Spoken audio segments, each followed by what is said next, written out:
Authority, a meter.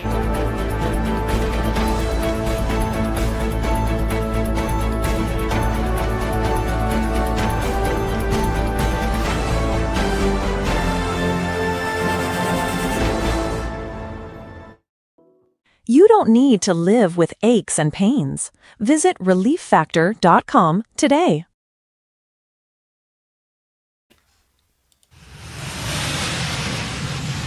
Now,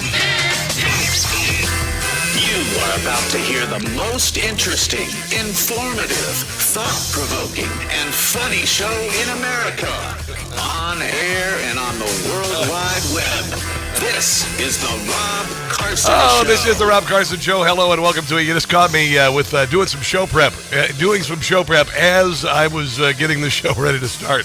I found another video clip, another sound clip that I'm going to use on the show today. Hi, how are you? How are you? My voice is a little bit hoarse today. I was out this weekend, WGMD, our magnificent radio station in Rehoboth, Delmarva area of Delaware, and I got arrested for charity. We raised a bunch of money for first responders. I met a lot of first responders, people who actually volunteer to run into burning buildings and rescue people who've been in car accidents and stuff like that. They're amazing people. They are amazing people. And it was a thrill and an honor to meet them, to once again make it up into Delaware, where I call it Iowa meets the ocean, because that's kind of what it looks like. Iowa meets the ocean. And it was just something else. The weather was beautiful. I stopped by 5 farmers markets. They got these little roadside farmers markets up and down. And I'll tell you right now, the only issue I have with them right now is they're not selling local produce yet, because like the local corn isn't going to be ready until July the 4th. So they're selling corn that's been brought in from other states or whatever. You know, the growing season is just starting there, because it is actually spring. It's not summer until the 22nd, I believe, is when it is summer. But anyway, but I got pickled eggs. Who buys pickled eggs? What? There's this farmer's market that had buffalo pickled eggs, and I bought them, and I ate 2 of them yesterday. And then I bought some pickled mushrooms, and I bought all sorts of stuff. I bought some jams and jellies. I bought apple butter. I haven't had apple butter since I was a kid. My mother used to make it. Why do I need apple butter? I live by myself.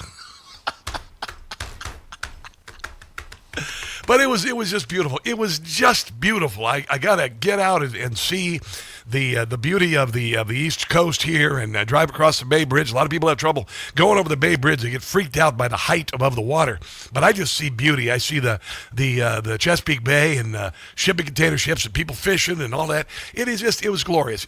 I hope your weekend was glorious. I really, really do. And if it wasn't, I apologize. I'm sorry for being so over exuberant. I'm just a pretty happy guy. And Washington, D.C. is looking absolutely beautiful. Here's another video from a person in Washington, D.C. Despite the Democrat Party shrieking and howling like banshees from hell. They hate the reflecting pool. They hate the new ballroom. They hate the UFC arena that's going in June the 14th. But America is loving what Donald Trump is doing to Washington, D.C. This is the fountain in front of Union Station that was a pigsty until Donald Trump came to Washington, and it used to be covered with graffiti. It didn't work since 2007. There were homeless encampments and tents surrounding the dang Union Station right across the street. Homeless encampments. People shooting up heroin. And you know what? We don't have to live in darkness anymore. To film this is crazy. Now, I'm from this area. I've never seen it like this. It's so blue. It is bouncing off the white marble. I've never seen the marble this clean before. Beautiful. We have 2 other fountains, too, that have the same blue water. Oh, my God. It smells gorgeous. It looks gorgeous. Yeah. Ah! Listen to that. That's joy. Oh, my God. You don't hear that from Democrats. So pretty. Democrats are not joyful. They're awful. Democrats are terrible people. God. I know, it's absolutely stunning. You should come and visit. You really should come and visit. It is something else. And I was thinking this morning about the awful Democrat Party, and they really are just darkness. Like Gavin Newsom. he, instead of going after fraud in California, he knows that the fraud exists there. They're saying about $500 billion in fraud in the state of California alone while Gavin Newsom was the governor. And instead of rewarding and thanking Nick Shirley for uncovering all the hospice fraud out there and the Leering Center fraud in Minneapolis, instead, what he did was pass a bill. He's passing a bill to make it illegal for citizen journalists to uncover these places that are stealing trillions of our dollars. And then he inferred, for some reason, since Nick Shirley went to a Leering Center or a daycare center that had no children, that somehow Nick Shirley was a pedophile. He will never be the president, okay? You know who's, you want to talk about problems. Graham Plattner, they just found out that right after he got married, he put up a profile with a shirtless picture and a bath towel on a website called Kick, a hookup site on Kick that focuses on 13 to 24-year-olds. Now, who's the pedophile here? Really? Really? And again, the Democrat Party is just shrieking and screaming. They absolutely hate everything that Donald Trump does. I said that we're going to have to succeed in overcoming a vacuum of good news presented by the news media. They will not say anything good about Donald Trump. Even when the capital city is becoming beautiful, even though he shut the southern border, even though manufacturing is coming back to the United States, even though 47 years of terror from Iran has effectively been stopped. All of it is negative according to the Democrat Party because they have TDS. The world is awful and I am mad. Do you know why? Orange man bad. You've got Trump derangement syndrome when your brain don't work quite right. Yeah. Trump derangement syndrome. Morning, noon, and night. There you go. That's our Trump derangement theme song. And here is Dana Bash grilling the Interior Secretary, Doug Burgum, on all the beautification that he's doing in D.C. And she calls the beautification of D.C. scandalous. The real scandal is not about that we're fixing up monuments and making America this capital beautiful again. The scandal should be how in the world did we let our capital fall into such a disrepair? How did we fall into such a spot where celebrating American patriotism became partisan? Yeah. You know, that fountain in front of Union Station is a metaphor for the Democrat Party versus the MAGA movement and us. We don't need to live in darkness and decay. Democrats are still in charge of places like Baltimore. Baltimore has become a crap hole downtown. And it's real sad because I love me some Baltimore. I really love me some Baltimore. I preferred to go to football games and baseball games when I lived in the Washington, D.C. area. I went to Baltimore. You know why? Because I love me some Baltimore. Baltimore is Walmart. D.C. is Macy's. You see, I'm a Walmart guy. I love me some Baltimore. Now, meanwhile, over on Newsmax, Alana Austin, one of our fine reporters, is actually celebrating the beauty and safety of Washington, D.C. now. Just sitting here and soaking up this beautiful weather here. I've seen locals and passersby actually oohing and eyeing over the facelift here to Columbus Circle. Now, the Trump administration said that Union Station is the face of Washington, D.C. when you arrive here by bus or by train. So it was important for them to make this a top priority for the overall renovation projects around town. This fountain has been dry since 2007. It was overrun. 2007 had been sitting there for 19 years. By homeless tents and the smell of marijuana, amongst other unpleasant odors. Urine and human feces. Won't mention here. Now a completely different But I mentioned it here. Story. Leftist protesters had defaced the site during the Biden administration. It became a hub at times for wild protests, including violence toward law enforcement. Well, $25 million later for this facelift, you'll also see the 15-foot tall monument in honor of the explorer. I'm going to take my kids there this week. They're arriving here in Washington, D.C. tomorrow. I haven't seen my kids since Christmas. So you can imagine I'm going to be a little joyful, even more so tomorrow. Yeah, I haven't seen my kids since Christmas. Oh my God, it's crazy. It's crazy. Here's Doug Burgum, again getting grilled by Dana Bash because he's redoing the reflecting pool, which during the Obama years was a cesspool. Labor in from and of course the Biden years. One thing, profit is another. Yeah, but if their costs are going up because of trying to get this project done, that's a theoretical number that somebody said they might make that much money. Doesn't mean they're going to make that much money. But what we are doing is we are getting the thing fixed because this is, the New York Times also wrote 12 years ago that the Obama administration spent more money. It was reflecting pools. $35 million is what they spent, and the day they opened it, it had algae in it. Closed for 2 years. It never worked. No. That thing, even right now, when we took this project over, was leaking 45,000 gallons of water a day. 16 million. Dana Bash was back here trying to, but it's still, I mean, there's all sorts of problems. It's costing a lot of money. A year because the thing never worked. And they spent more money and it was closed for 2 years. So everybody should be celebrating President Trump getting a project done in 1/10 the time, so 10 times faster at a fraction of the cost of the previous administration. There was no outrage then. There should be outrage. That thing turned into an algae-driven slough, and this thing is going to be fantastic. It's going to be open in time for the celebration. Yeah, so Dana, you can just KMB, baby. That means kiss my butt. Jim Gossett as the Prezi. Stay positive. Overwhelm the left with joy, patriotism, and faith. I always accentuate the positive, eliminate the negative. Come visit me. Latch on to the affirmative. With me, there is no in between. Come for the race this fall. State of the Union scored. Approval rate, how it has soared. Democrats cannot afford to take me for granted anymore. He's won every primary. Inflation's low, employment's high. Yeah, it is. The Dow Jones, it is headed for the sky. Inflation could be better. Borders secure. Illegals aren't jetting in. That's why I accentuate the positive, eliminate the negative. Latch on to the affirmative. With me, there is no in between. So, MSNBC is shredding the 250th anniversary of America because Donald Trump is the president. They're awful, awful people. Also, we've got lots of news on Graham Plattner. Oh, he's not going to win, by the way. He is not going to win. Nobody is coming to his rallies. It's unbelievable. Jill Biden says that she thought Kamala was going to win. None of us did. And Mike Pence spews nonsense on Sunday Talks. All of that is coming up on the show. Let's take a break and come back. This is the Rob Carson Show.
FM in Harford County.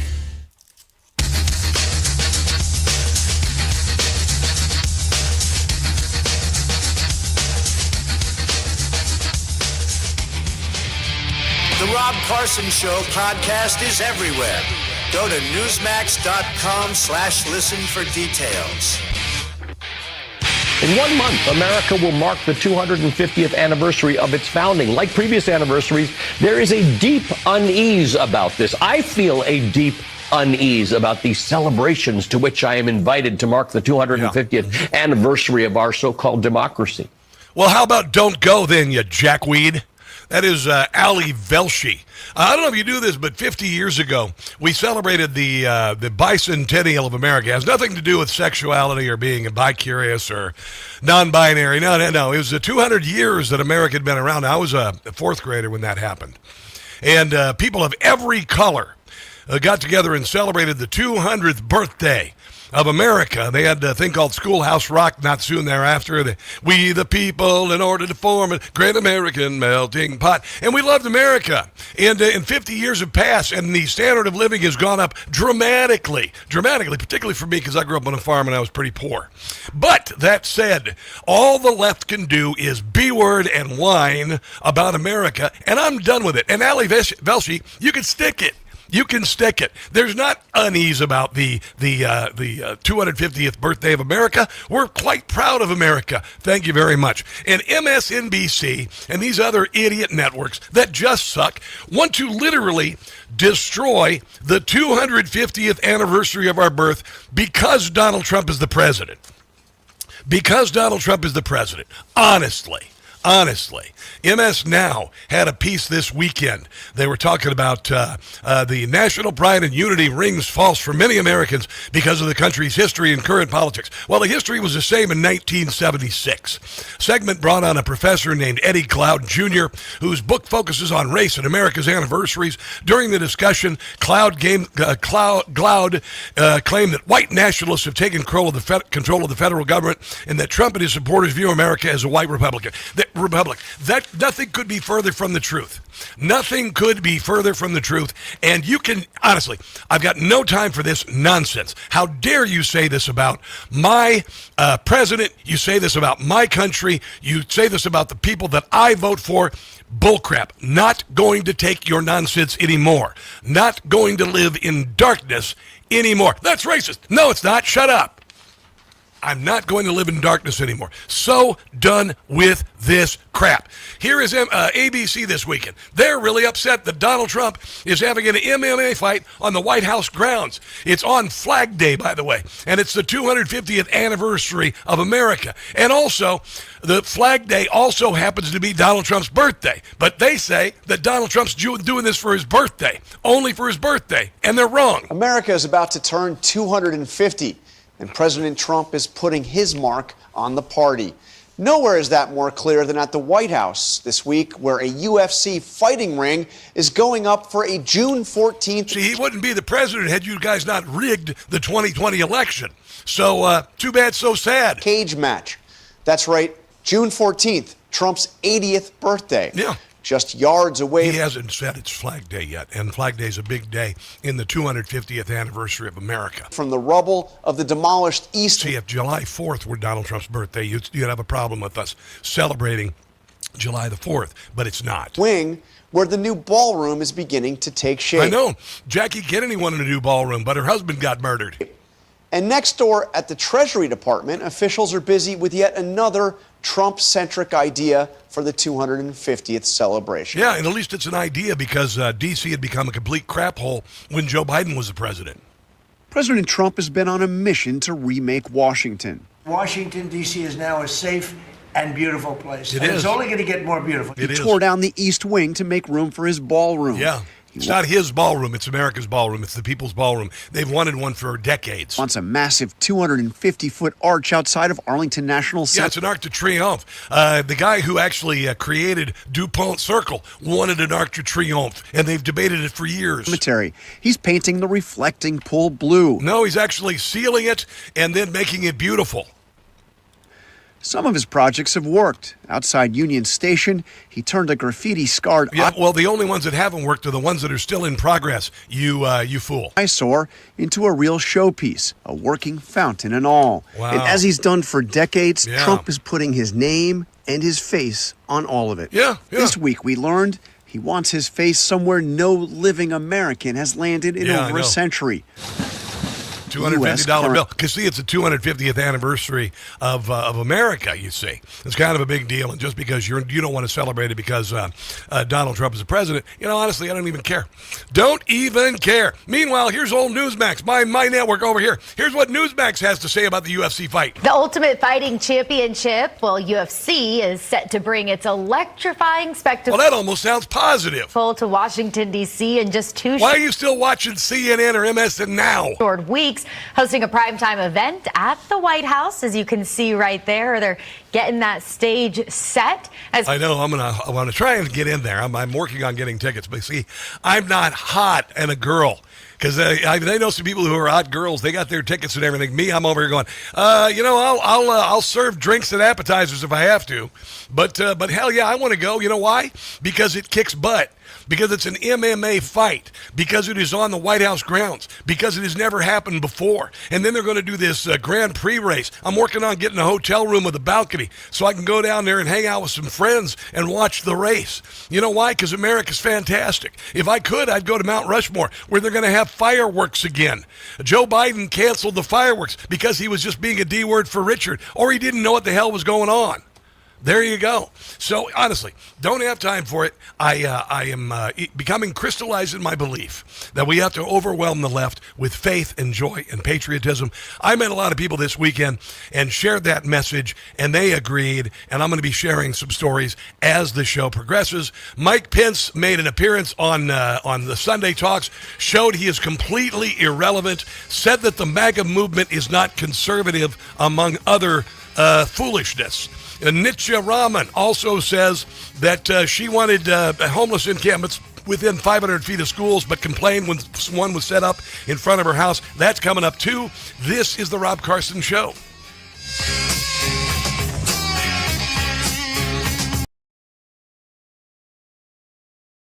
For 250 years, Americans have believed in one powerful idea, that we were meant to live free to work hard, free to move, free to enjoy life without being held back. But if everyday aches and pains are slowing you down, might be time to declare your independence from pain.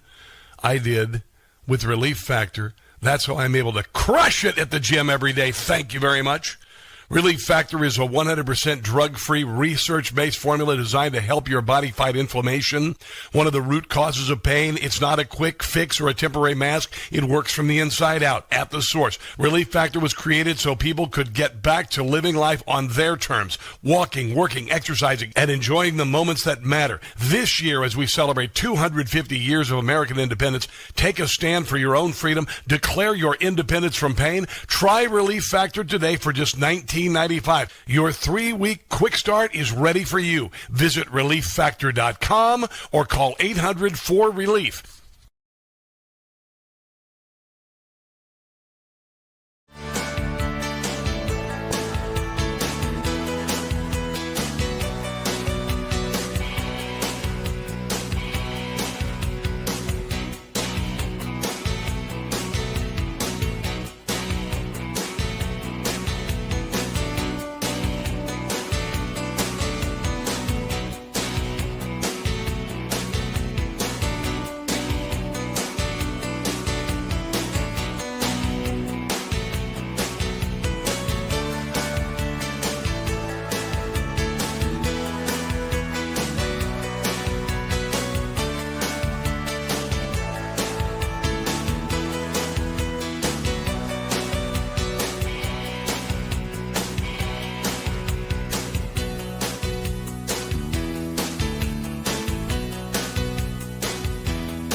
the Beatles. The Beatles.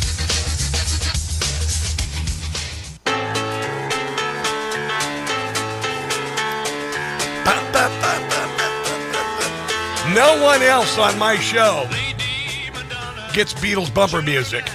No. He's special. He's awesome. He is Chief Washington Correspondent for Newsmax, and he is James Rosen. James Rosen, how are you today? Blessed to be with you, my friend. Yeah, man. How was your weekend? Truly great, not least because Mrs. Rosen was out of town. So I actually got to catch up on my sleep, hang out with some buds. Yeah. It was wonderful. Thank you. Yeah, Yours, I hope. And you live in Washington, D.C. It's remarkable. I saw a nice piece. Atlanta Austin did a nice piece about the Union Station fountain. And I didn't realize it had been shut down for 19 years, bro. 19 years. It looks fabulous. I was walking past it just before the water was turned back on, and I just remarked, I didn't know anything was really underway with that fountain. This is the Fountain of Columbus that stands outside Union Station. Yeah. And I just remarked to myself on how clean it looked. Like the white marble just seemed much cleaner than I remembered it. Yeah, I don't think anybody misses the Antifa logos that were spray painted on it. Yeah, well, I'll have to get up very late at night, early in the morning before dawn, and put all the Antifa graffiti that I put on there back on. Yes, I won't stand for this. You are the opposite of Antifa. You're positiva is what you are. I think is what you are. Have you seen, by the way? I'm just talking about D.C. because you live in D.C. I live in D.C. and I just think it's marvelous. The reflecting pool's getting real close. Have they filled that up yet? Do you know?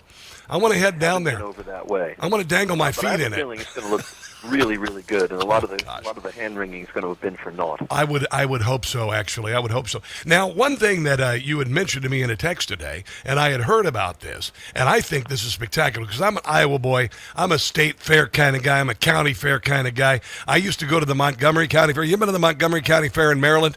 It's like homeboys. It's like homeboys meets housewives. It is a crazy juxtaposition of cultures. I've been to the Iowa State Fair, and I have eaten a fried Twinkie there. Oh, heck yeah. And the Minnesota State Fair is a great state fair, and Texas is known for its state fairs. Trump's bringing a national fair? Is that what I'm hearing here? Yeah, so this is part of the Freedom 250 celebrations for the 250th anniversary of the Declaration of Independence coming up July 4. There's two organizing platforms out there. One is America 250. This is Freedom 250, which is the one that's aligned with President Trump. That's the entity that is holding the 7-bout card of mixed martial arts UFC fights at the White House on the 14th of June. Yes. Freedom 250 is also is organizing the Grand Prix race around the National Mall and the streets of Washington in mid-August. And Freedom 250 is organizing what they're calling the Great American State Fair. This is going to be a long series of booths and exhibits and entertainment that's going to descend on the National Mall from June 24 to July 10 as part of our celebration. Oh, my gosh. As you may have heard last week, a bunch of the musical acts who were booked specifically for 80s and 90s themed sets withdrew from the festivities, among them Bret Michaels of Poison. Yes. The Commodores, the Lionel Richie-less version of the Commodores. Whatever. And Martina McBride and some others. Yes. And now what President Trump's response to all this is to say, you know what, I'll headline the thing. Yeah. And sure enough, the Freedom 250 organizers have confirmed that he will be speaking. And, you have to read his Truth Social post about this. Yes. I'm going to bring it up just so you can hear a little bit of this. I got to. But what he wrote was, I understand artists are getting the yips. That's one of his favorite phrases, the yips, having to do with their performance, the president posted. So I am thinking about bringing the this is in caps, #1 attraction anywhere in the world, the man who gets much larger audiences than Elvis in his prime, and he does so without a guitar, the man who loves our country, capital C, more than anyone else, and the man who some say is the greatest president in history, the GOAT, ! In all caps, Donald J. Trump. to take the place of these highly paid third-rate artists. Oh my gosh! Wow. Yeah, he feels, I suppose, in direct competition with Elvis Presley. I'm hearing some heads explode. I'm just hearing heads explode from Democrats across the city. That sound you're hearing. I went to heads exploding under the hood. I went to Mar-a-Lago. About 4 years ago. I was invited there with Mr. Ruddy. Yes, I was invited with Chris Ruddy invited me down there, and I had dinner there, and they were playing Elvis, and I asked the president. I said, "Are you a big Elvis fan?" He said, "Heck yeah." So I don't think he was trying to diss Elvis. Saw he just went to Graceland. About 45 days ago. Oh yeah. Well, young MC who had a very lengthy career lasting almost 3 months with the song called "Bust a Move," I believe it was in 1989. He bowed out of it. So I mean, honestly, what would you rather do, young MC? What is the sense even in going on? It's just young MC. It's just young MC. And you know who else? There was who was it? Oh, Morris Day and the Time, who were popular only because of Prince's Purple Rain, 1984 film, I think. Yeah, and then after that, nothing. They've pulled out of this. Whatever happened to, it's kind of an honor because it's the 250th anniversary of the birth of our country, and you are not going to have to work at the car wash this weekend, young MC. Who is going to be covering their shifts at the Olive Garden? No, that's a joke I stole from Bob Smigel, who does comic, the Triumph the Comic Insult Dog. But got it. I think some of these artists made a calculation, Rob, that they would derive more publicity from canceling and withdrawing than they would from actually participating in the program. Well, I saw The View. I guess their walk-on music this week. I'm not if it happened Friday or if it happened today, whatever. I don't watch the show. I watch highlights because I have to, and I usually don't play them because I find them to be quite irritating. But they're only playing walk-on music from the artists who have canceled for the 250th anniversary of America. That is TDS. I mean, honestly. Very powerful symbolism there. Now, here's a little trivia I discovered in the course of researching all of this. Yes. True fact. Yes. Bret Michaels of Poison. Yes. And I will confess, I was never much of a Poison fan. No. But Bret Michaels of Poison was born in 1963. Yes. In Butler, Pennsylvania. Shut up. Wow. There you go. That's pretty interesting. You're the first radio host ever to tell me to shut up on the air, Rob. I don't know what to make of it. I mean it only figuratively. Only figuratively. An expression of amazement. I get it. Yes, it is. But Bret Michaels, I liked real metal bands. They were posers. They were terrible. They had a song called "Every Rose Has Its Thorn." It's like a white person anthem when you're at a bar. They raise their Bud Lights to it, and it's like, okay, really? No. I listened to Dio and Iron Maiden. Those were the real bands. We must be going to different bars, Rob. I guess we are. Well, you go to ones in D.C., I guess, and they don't play "Every Rose Has Its Thorn" there. But we've got much more to cover on the other side of the break with James Rosen of Newsmax. Let's take a break and come back. This is the Rob Carson Show.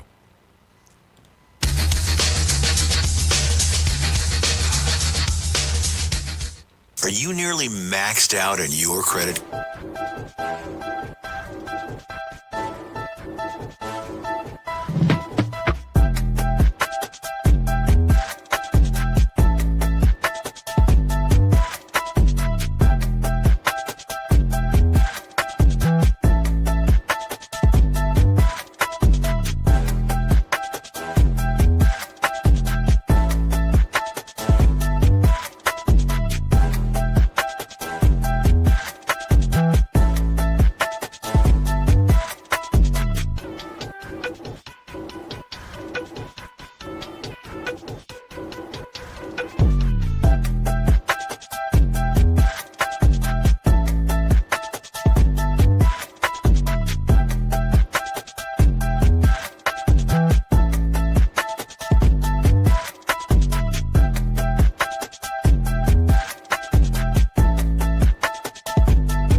There he is.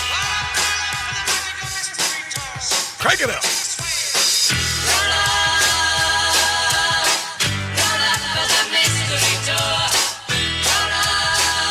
Okay, James, I know that this would be like saying which of your children is your favorite, but give me like top 3 Beatles songs of your life. You are a Beatles aficionado. James Rosen, by the way, chief Washington correspondent for Newsmax. Biographer supreme, by the way. He's got a new book.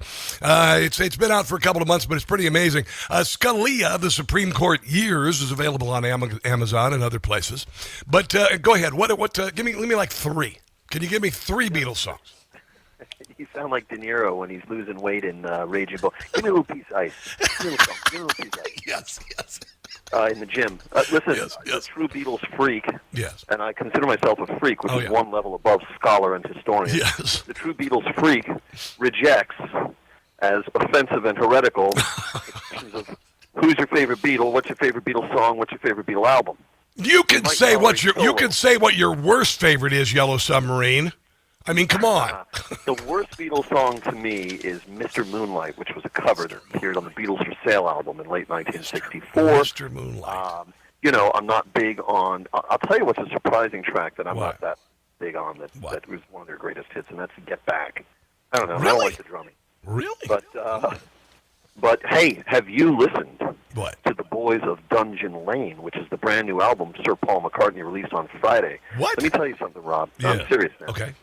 I worship this man. I weep for this man. I pull over the car at random times to weep for this man and how close he is to death, although he seems to be doing great. We should all be so spry at 83. Yes. Soon to be 84 this month. Yes. But I have not been a fan of the recent albums. You know, the diminution in his vocal ability is just too painful for me to endure, you know, and I stopped going to see him live for that same reason. Gotcha. A friend of mine who's a huge Beatles freak has signed Beatles artwork by each of the 4 Beatles hanging displayed with museum caliber lighting in his home. Yes. Said, you got to come over and see my collection of stuff and let's listen to the new Paul album. So we did, and I preserved my chastity all day Friday. Could have listened to it on Spotify at any moment, you know, after 12:01 a.m. But no, I waited, and we got to his house, which was incredible, and we played the album start to finish. Yes. And I'm going to tell you what, no jokey, this is not only Paul's best album since Flaming Pie in 1997. Yes. This is one of Paul's top 10 best albums since he left the Beatles. What? I am not kidding. Really? And I didn't have to strain or contort myself to arrive at that view. Yeah. It's pure pop for now people, to borrow a rock and roll phrase. This is Paul. He doesn't try to sound like he's 25 or 45, but this producer, a young guy named Andrew Watt, he turned the key, my man. And if you love Paul McCartney, this whole album, every song is a heaping serving of all the little tricks and devices that you've loved from him over the years. And there's a very hard, modern, but still somewhat retro guitar sound to this album. It is a guitar album. It is not a piano album, as we all know. Sometimes when Paul's at the piano for too long, he starts to become one of the Bronte sisters. This is a tough, tight, hard pop album. Wow. And I'm telling you, it's one of his 10 best. Wow. That's fantastic. I will check it out. I believe you because you made me appreciate the Beatles more than I had before. And I used to kind of give you crap. I'd say they call them a boy band or whatever. I never really thought that. But I mean, it's really sad that it took James Rosen in the 2020s to get you to understand. I know exactly right. Every other civilized nation on the planet has well understood for 6 decades, Rob. Yes. You're in the news business, for goodness sake. No, I'm not. Don't even associate me with journalism. Don't even associate me with journalism. Let's talk about you wrote an essay. First of all, it's an insult to me. Second of all, it's an insult to journalism. Okay, so it's kind of double-edged. You wrote a piece for the Daily Mail. I love the Daily Mail, by the way. It is just eye candy. It's glorious. I love the New York Post and the Daily Mail. They're fantastic. But you wrote a piece about the concerning rise of Candace Owens. Tell me about this. Yeah.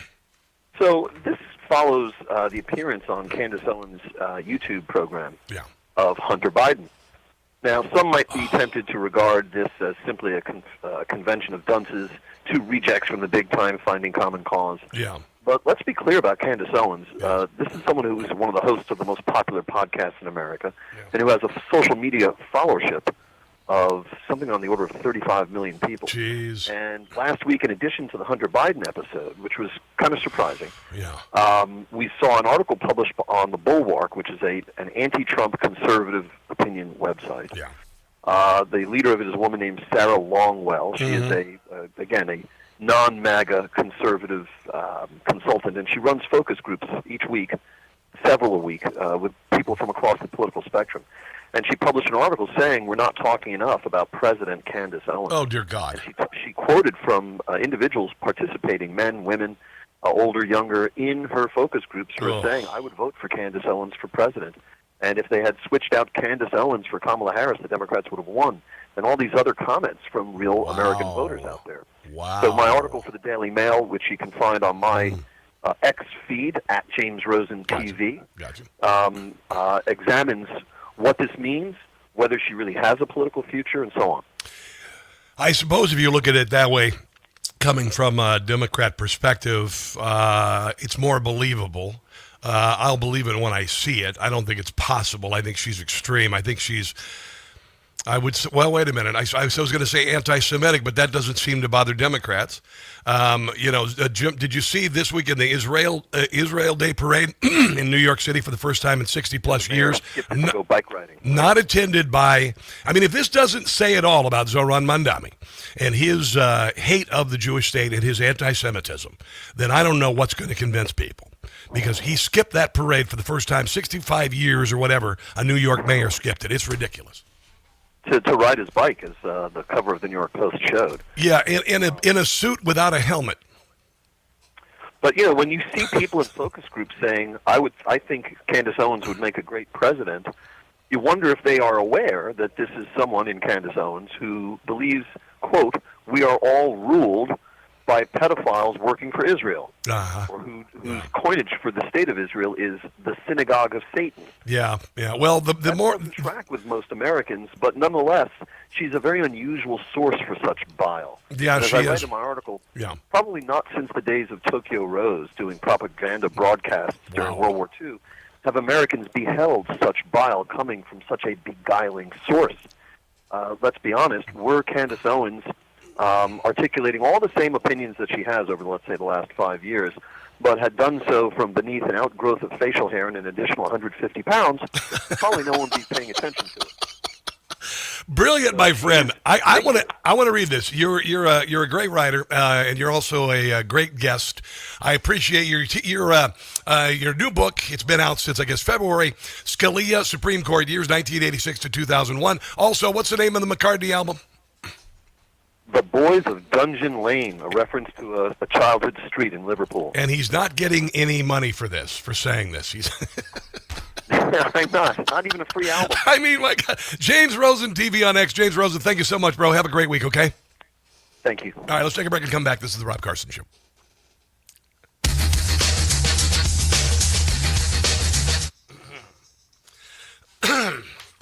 He's a blast. How are you? I want to hear the McCartney album. I liked McCartney in the 70s. I liked Wings. I thought they did some really cool stuff. So I'll have to check it out. Hello, Deplorable Dinosaur, Rita in Tennessee and Habalone. What's going on? Hard Intel. Good to see you. Who's the fool over here on is it Facebook who's putting up the nonsense? We're here for messages. We're here for messaging, not for nonsense and not for your own personal promotion of websites and whatnot. I think I deleted this person. We're here to chat. If you're not here to chat, then go away. You're not welcome here.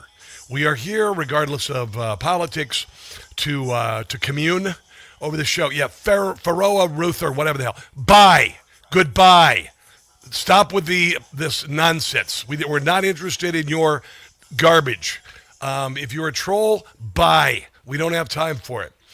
Earn Man 2 Duke Bear, what's that? Are you related to Dookie Bear? What's the deal? Top 3 Beatles songs. Okay.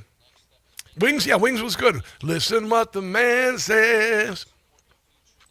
They did a nice job. There were a lot of hits there. A lot of hits in that time. I'm just looking over. Sebastian Gorka just posted a photo in front of the new fountain in front of Union Station.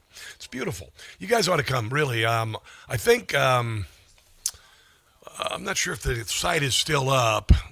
TravelWithRob.net is still up. Cruise and tour. Yeah, it is. You could probably still book if you want to come spend 5 days and 4 nights. Go to TravelWithRob.net, okay? If you still want to come in, it's going to be cool. I've already got a bunch of people coming in. I'd love to have you come in. It'd be great. Here we go. Okay.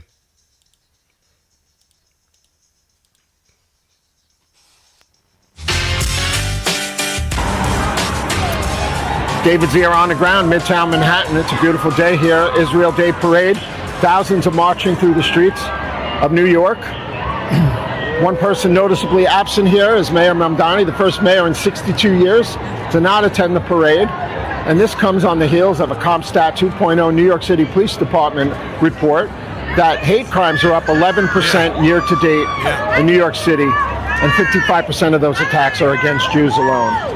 And that's probably about 3 times their per capita population representation. So people having fun here in support of Israel in the streets of Manhattan. The Israel-American veterans just passed us, and we'll be bringing you more throughout the day. David Zier for Real America's Voice News. There you go. That's New York. What I tell you, I told you that he was Islamist first, socialist second. He did the socialism to bring the idiots who voted for him to vote for him. And just like they did in Tehran in 1979, they will use those idiots and then discard them. And there are a number of ways that they like to discard useful idiots in Islam. And it usually involves death. So there you go. For the first time since World War II, our national debt held by the public has exceeded GDP. This is a wake-up call.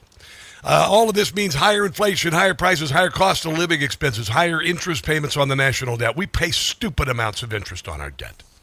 Smart retirement planners prepare for potential setbacks, and one of the ways they can do that is to diversify into a time-tested asset known for weathering the storm. That's physical gold, kids. Physical gold. Birch Gold Group is the company that I trust. They've got my money in gold. Text my name, Rob, to the number 989898. Birch Gold will send you a free info kit on converting an existing IRA or 401k that is underperforming. Savings, which is not performing at all. Savings is, honestly, why do you just have money in savings? You might as well just bury it in your backyard. It's not making you any money. So get a tax-sheltered IRA in physical gold. Text my name, Rob, to the number 989898. Again, it's Rob to 989898 for Birch Gold, and do it right away. I'm doing all sorts of stuff right now. I just sold my house in Kansas, and I'm going to take some of that money and add it to my gold portfolio, by the way. I'm going to. So I'm going to buy a little bit more. Coming up, Mike Pence on the Sunday Talks. He says that MAGA is a progressive movement, which is, wow. I mean, really, could you be more over? And then much more on Graham Plattner is being discovered. He's not going to be a senator. Let's take a break and come back. This is the Rob Carson Show.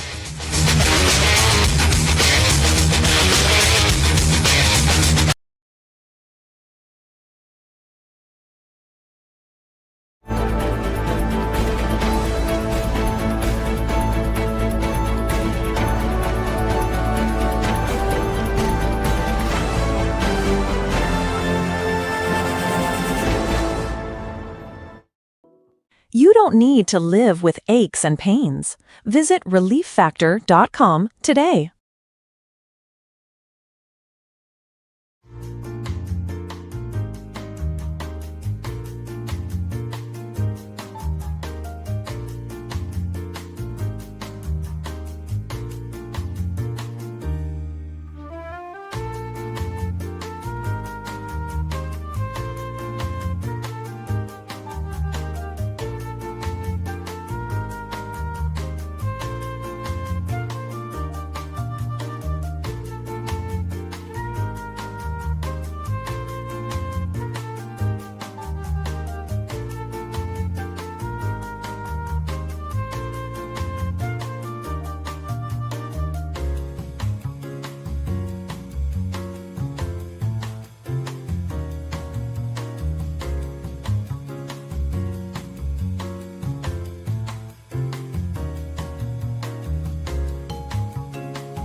something now. You are about to hear the most interesting, informative, thought-provoking, and funny show in America.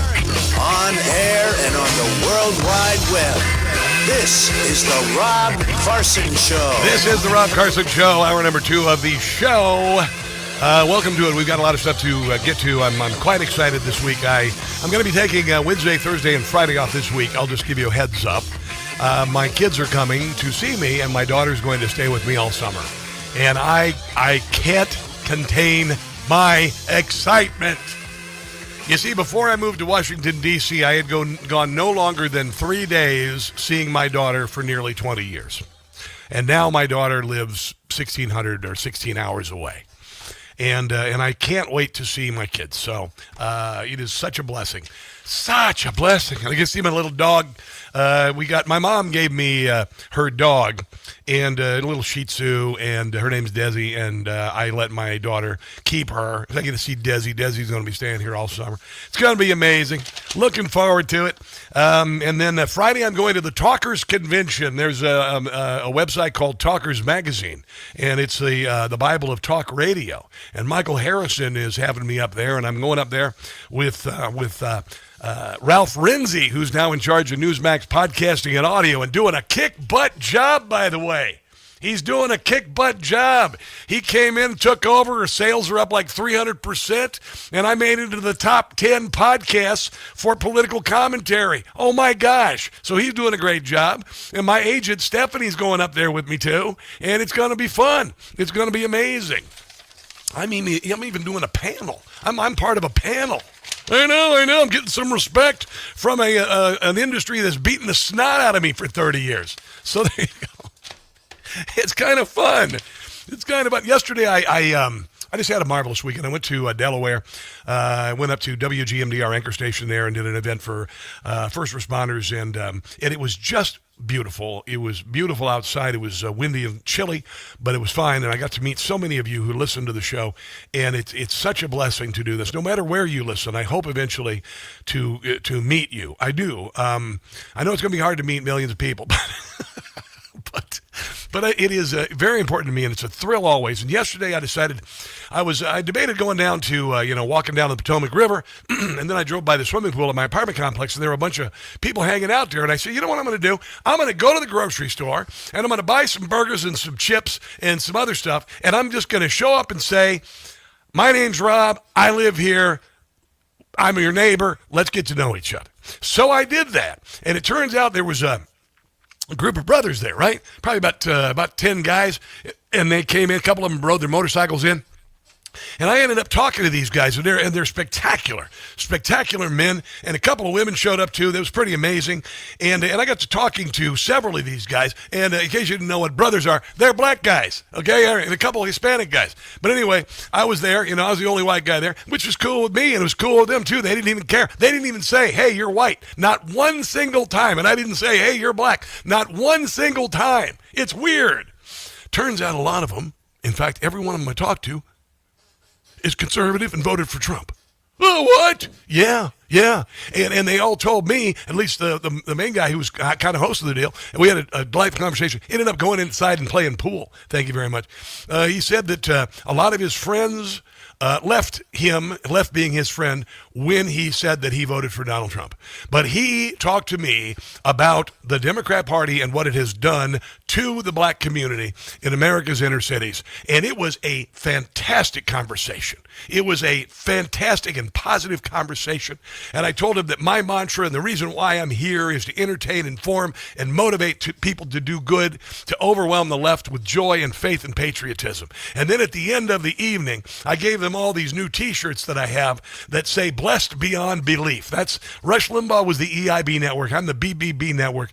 Blessed Beyond Belief, and it has a picture of a crucifix and a microphone and my name on my logo, and then the words "Blessed Beyond Belief." And I gave them a choice between "Don't Catch a Stupid" or "Blessed Beyond Belief," and they all wanted "Blessed Beyond Belief." And then each one of these gentlemen, about half of them, were wearing either a crucifix or a pendant that had Jesus' face on it.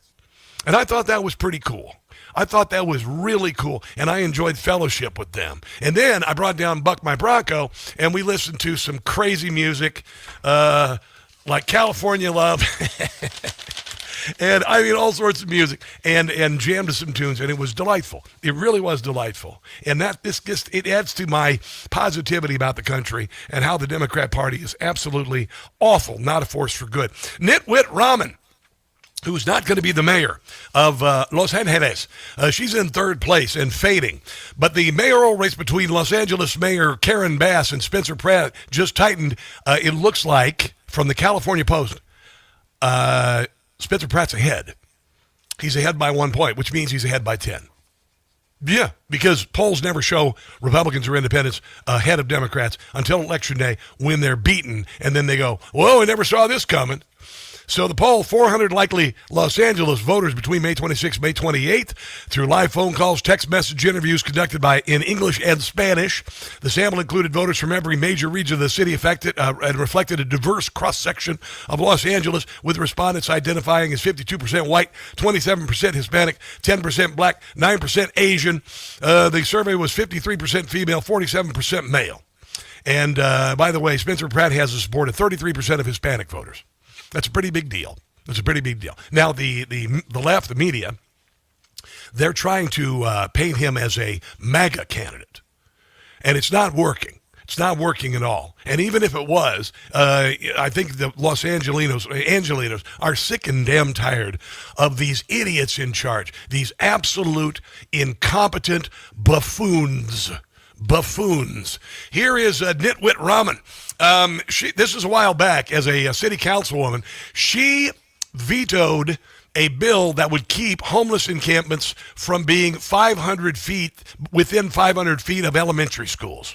And then she had a problem with somebody setting up a homeless encampment in front of her multi-million-dollar gated home. So I want you to listen to this juxtaposition. As soon as I fire it up, here it is. Boom. I'm wondering if you support 4118 around schools and daycares. Well, I already voted against it, because it doesn't work. I mean, it's like, I don't think a kid's going to be safer because a tent is 500 feet away from a school, it just doesn't, sorry. Yeah. Woke up this morning to a sound of commotion outside of my window, and I looked out the window and I realized that there were people setting up what was, I think, a fake encampment, like a homeless encampment outside of my house. Yeah. Multiple people gathered there filming it to make... Yeah, you see, because there are real homeless encampments in front of other people's homes, and it's ruining their lives. Shooting something with cameras and things like that outside of my house. Yeah, too I bad. have 2 little kids. Tough bleed. Yeah. They didn't see it, luckily, this morning. Oh, my God. But, Oh, my God. I feel badly that... Okay. Here is Spencer Pratt destroying an NBC reporter. As he says, he literally says to Spencer Pratt, you're just doing this to promote your brand. And, of course, Spencer, he ate him for lunch. What about people that might say, is this just about self-promotion? Is this just about... You mean you. You mean you, the reporter. Nobody's saying that. Only you, the reporter, is saying that. To get your brand, and man, your brand is hot right now. It's probably hotter than ever right now. How do you convince those people that you say, no, I really want this job. I want to change the city? Here we go. Listen, this is good. Yeah, let's rewind.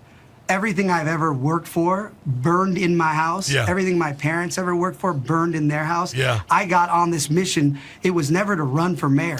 I started this to expose the corruption and the negligence of our city leaders. And when I got to the farthest distance I could, where I proved they were obstructing justice, altering after-action reports after the fire, and there was nothing more they could do, that's when I organically got in the race, because no one else was going to run. I was never going to be the mayor, but nobody was going to run against her that could beat her. I had to step into this. And again, running for mayor is not fun. Let's be clear. I have to have 24-hour security with the amount of death threats. My kid now has to have a security next to him when he goes in the ocean because psychos come to the beach to This is not like, oh, I get to be on a new show. I'm like, oh, I'm Tom Cruise. I'm in Top Gun 3 with Miles Teller. This is not fun fighting DSA socialists in the city of LA. So anybody that really is paying attention, politics is not fun. And now I'm deep in politics fighting a machine that is against the truth. Yeah, there you go. He had to floss to get the guy's, parts of that guy's butt out of his teeth, because he certainly destroyed that guy. Jim Gossett has put something together for us about the awful Karen Bass and the awesome Spencer Pratt on the Rob Carson Show. Come on. Let me tell you about Karen Bass. Woman has no class. She's soft on crime. Got a big. She could lose big time. Let me tell you how she let the fire spread. Stayed overseas instead. She did not return. She let LA burn. She did, big time. Let me tell you how Karen broke the law. Everybody saw her near a polling place. Jail time she could face. Let me tell you about Spencer Pratt. Just imagine that. Karen he could beat. That would be a treat. Yeah, it would be a treat. Wouldn't it be fun? Be pretty cool. That's new from Jim Gossett. Go to patreon.com, Jim Gossett Comedy. Patreon.com, Jim Gossett Comedy. Help him out if you can. Let's take a break and come back. This is The Rob Carson Show.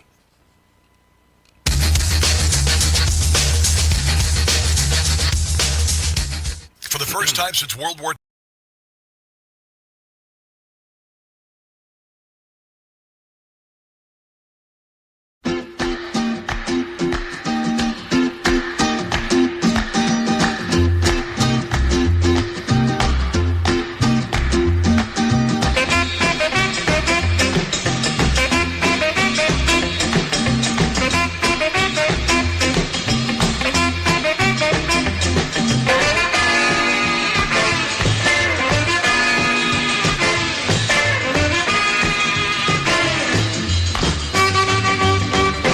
Deported.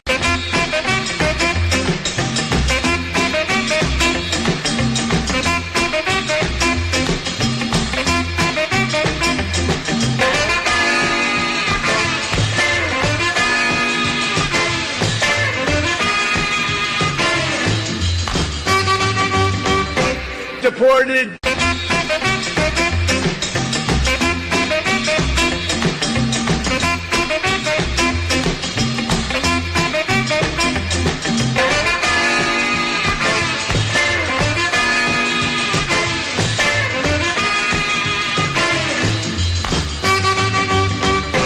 Deported.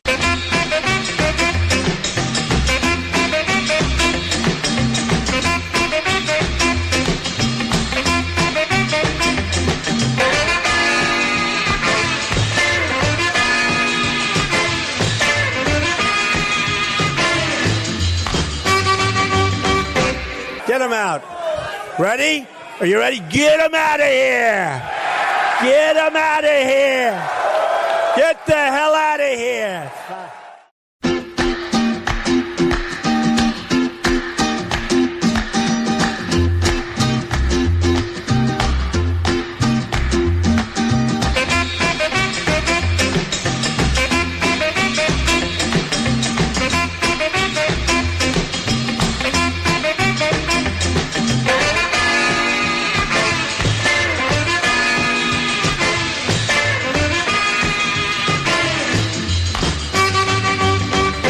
Deported.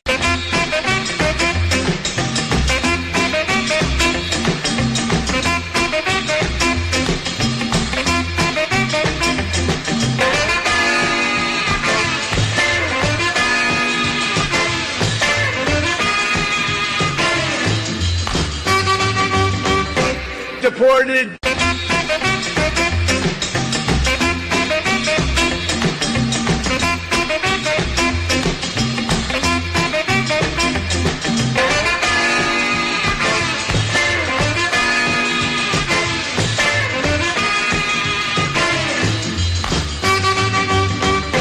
Deported.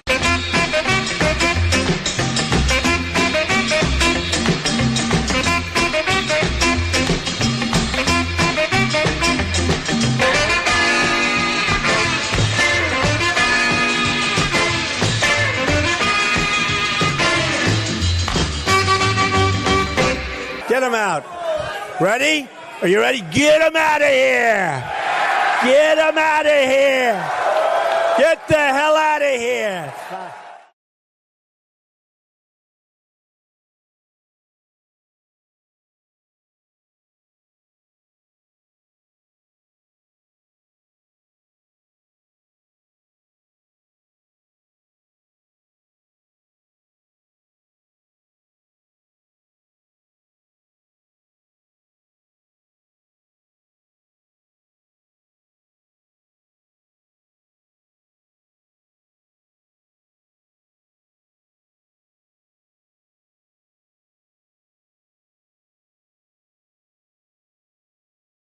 Good, you guys spazzed out. But you guys shut up and let them work. Come on. Hey, it's June 1st. Can you believe that? My daughter's birthday is Flag Day, which is also Donald Trump's birthday. She doesn't like me to remind her it's Donald Trump's birthday. She's going to be 21 this year. Oh, my goodness. Oh, my goodness. Oh, my goodness. Can't wait to see my kids tomorrow. I apologize for my unbridled enthusiasm. I love being a father. I love watching my kids grow up. I loved every dang day of it. Everything. Changed all the diapers, almost all the diapers. Made every meal. Drove them to and from school. First grade through high school. Did it all. Coached the baseball team.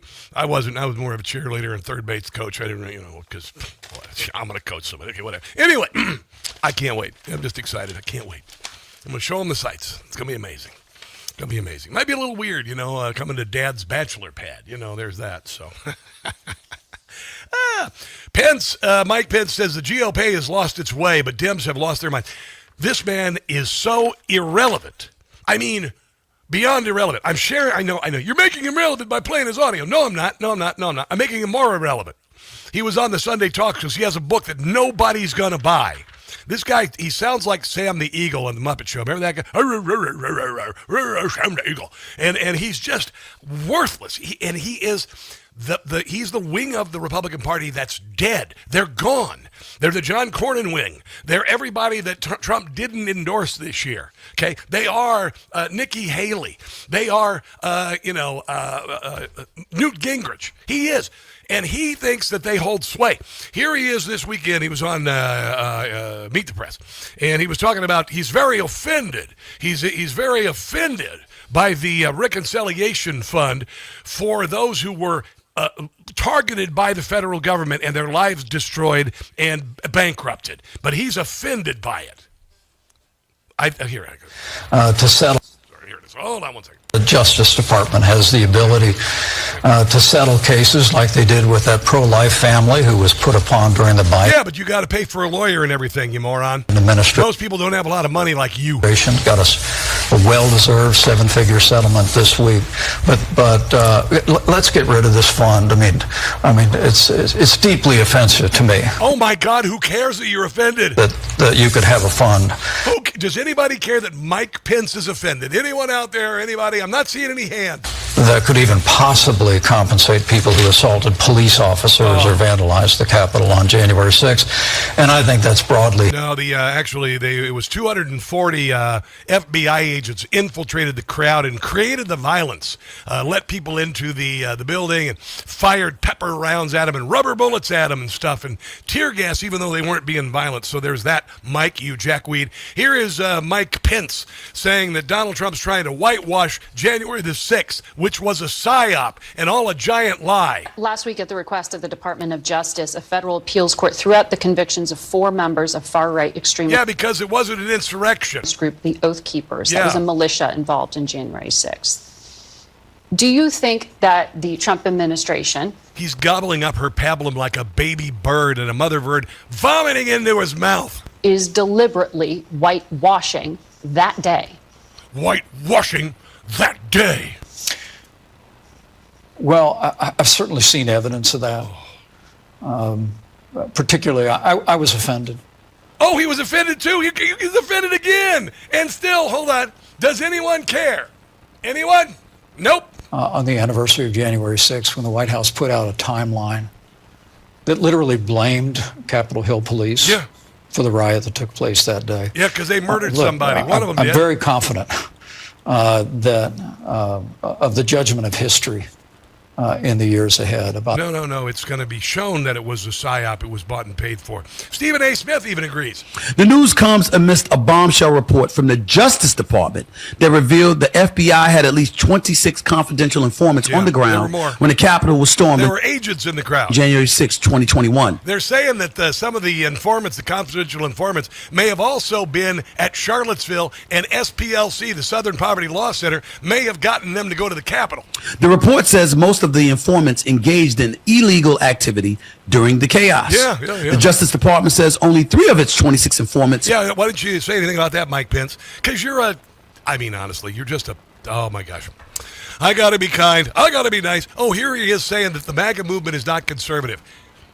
I know. This is an unbelievable insult to you and me. As I wrote in the book, leaders fade into history, but principles endure. Oh, my God. And I truly do believe that Republicans deserve to know that there is a populist right movement. It's very conservative. Some of their agenda items the administration has embraced, some they haven't.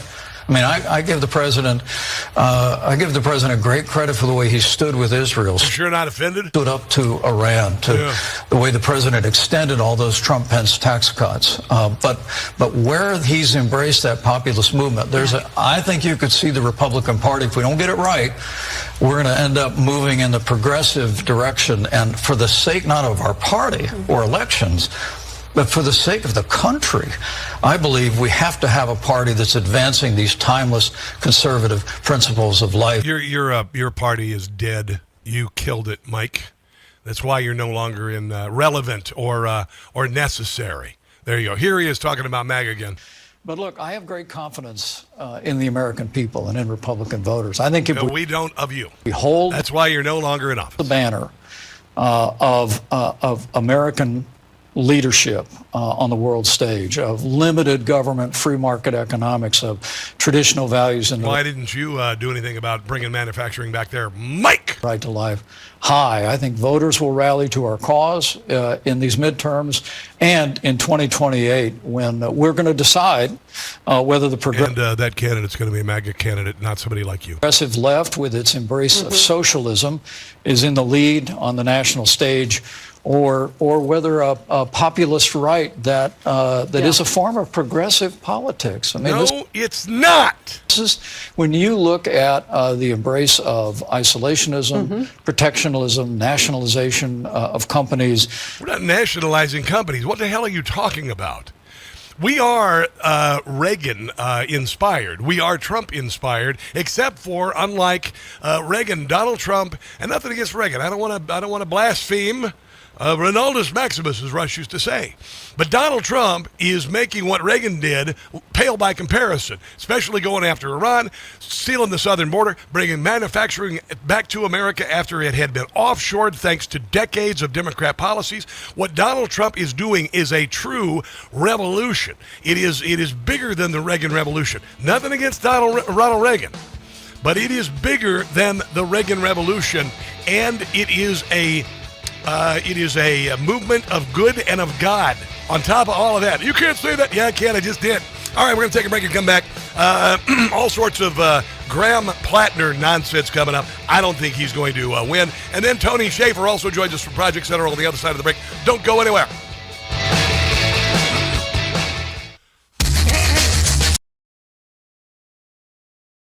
So many people living with everyday pain think they're just stuck with it, and it is what it is. But it doesn't have to be. Let me tell you about George from Oregon and his Relief Factor story. George is a hardworking guy, spends 10 hours a day in his garbage truck. It's a tough job, made even harder because he was dealing with sore right knee that he couldn't bend. But here's the amazing part. George started taking Relief Factor, and it changed his life. He said, and I quote, "I can bend my knee again with very little pain." If you're living with aches and pains, see how Relief Factor, a daily drug-free supplement, could help you feel and live better every day. Give their 3-week quick start a try, only $19.95 in a few weeks or even days. Feel the difference Relief Factor can make. You don't have to be stuck living with pain. Visit ReliefFactor.com or call 800-4RELIEF. That's ReliefFactor.com or 800-4RELIEF.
some point. Not in my life, but, it happens. Like Jerry Springer did.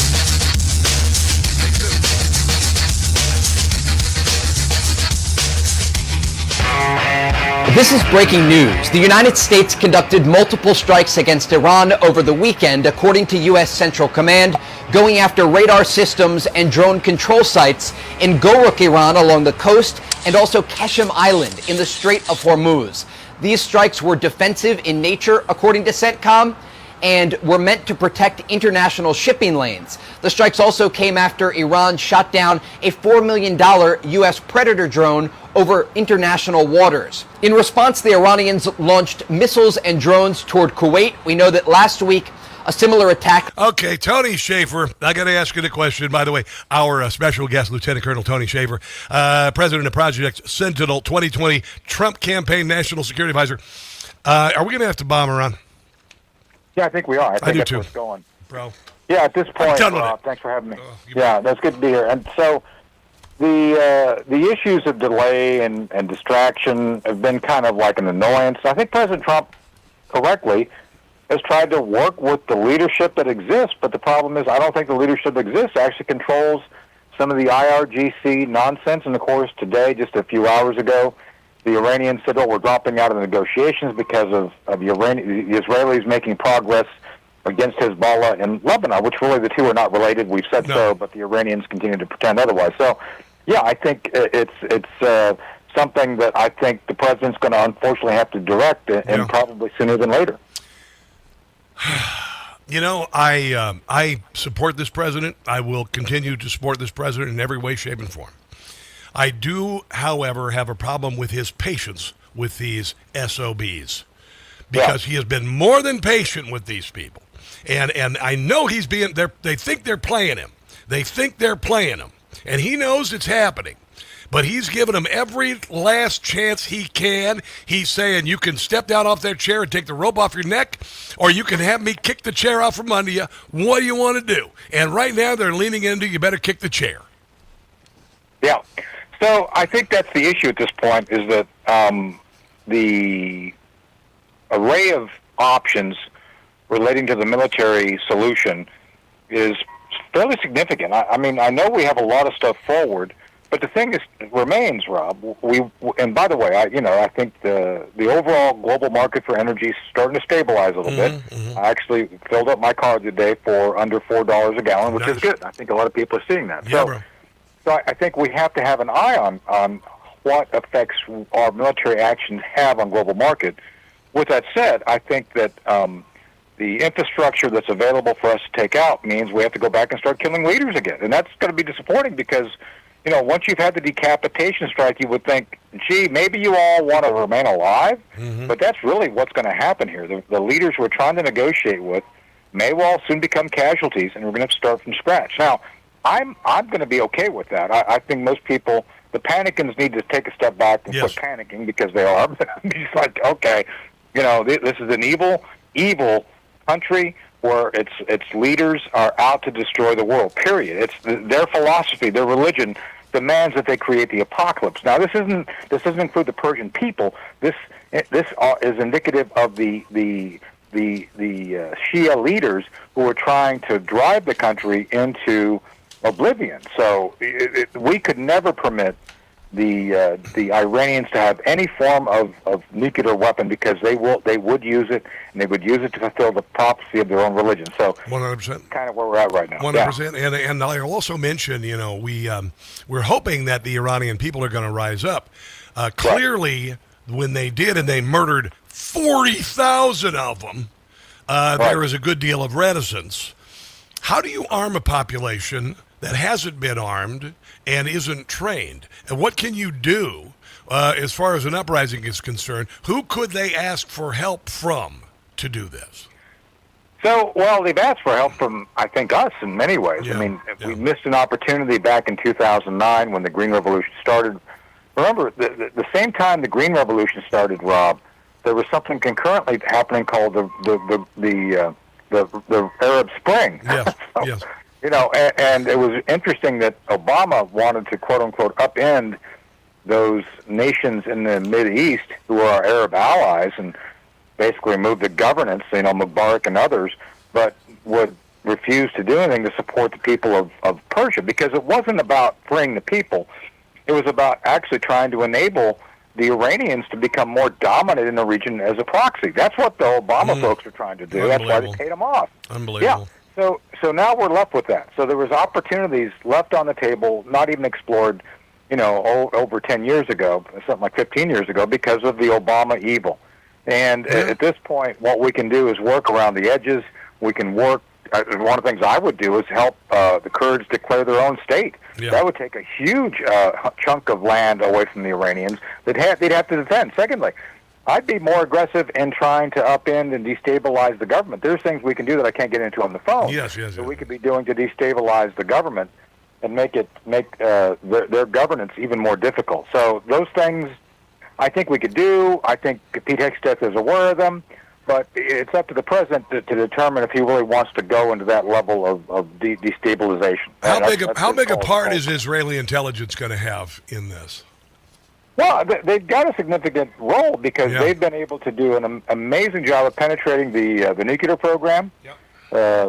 Nuclear program of Iran has been devastated by them every step of the way. So I think they would do that. Plus, they have significant assets who really do track the leadership of where the Iranians are at and what they're doing. So these are all good things, but ultimately, Rob, our objectives and their objectives are not necessarily the same. I mean, there's points of contention and points of agreement, and so we've always got to kind of determine what we believe is best and act on our interests. Yeah. You know how they find these meetings of Iranian leaders and blow them up? Do you know about this? They follow the party bus that's been rented and filled with goats in lingerie. That's how they do it. That's how they do it, man. I know goats are a commodity there. It's amazing. Like we have the Wall Street, they have the Goat Street. Yeah, and here's the thing. I like to say, if I had a girlfriend, I'd say my girlfriend is the goat. In Iran, they're literally the goat.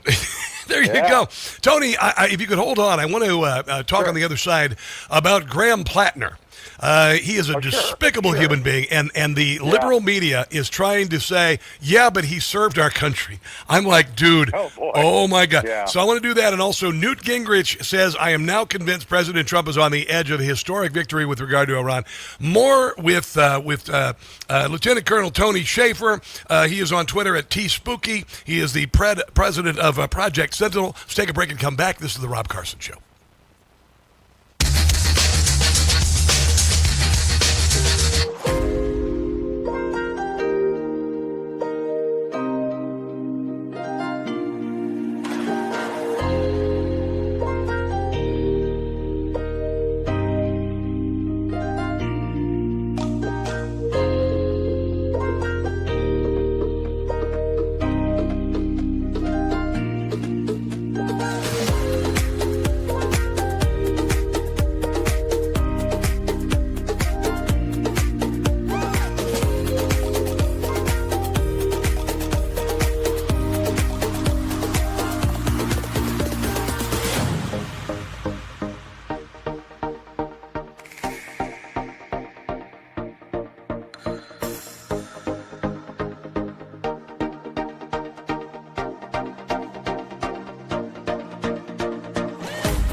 WCBM.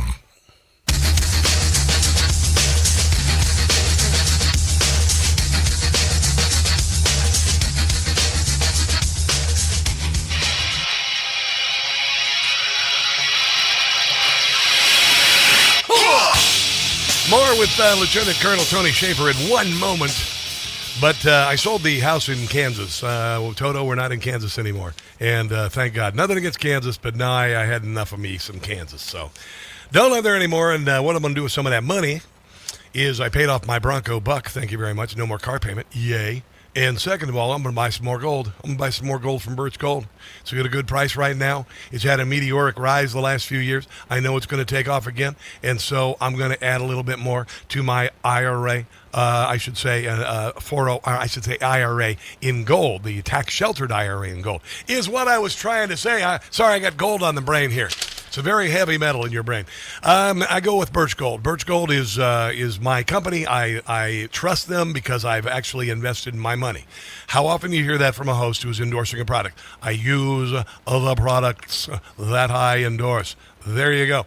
Text my name, Rob, to 989898. Birch Gold will send you a free info kit on converting an existing IRA or 401k into a tax-sheltered IRA and physical gold. You don't pull the ripcord off the parachute once you've hit the ground. Right now, our national debt is spiraling out of control. Get some gold. Text Rob to 989898. Again, Rob to 989898 to own, I should say, some Birch Gold. A point about spirit and character. The campaign for Graham Plattner confirmed to CBS on Saturday that the main Senate candidate had sent sexually explicit texts to women other than his wife. Yeah. This is in addition to other past controversies. Does he pass the character test? Listen to this. Yeah, I mean, I have not followed this story as closely as others have, but I mean, Graham Plattner is somebody that served our country. He served his community. He's also made mistakes, and he has admitted that. Having a Nazi tattoo on his chest for 20 years, looking at it every day when he got out of the shower.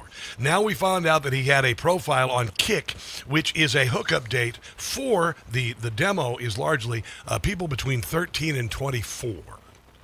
He is a creep supreme. He is a frightening man.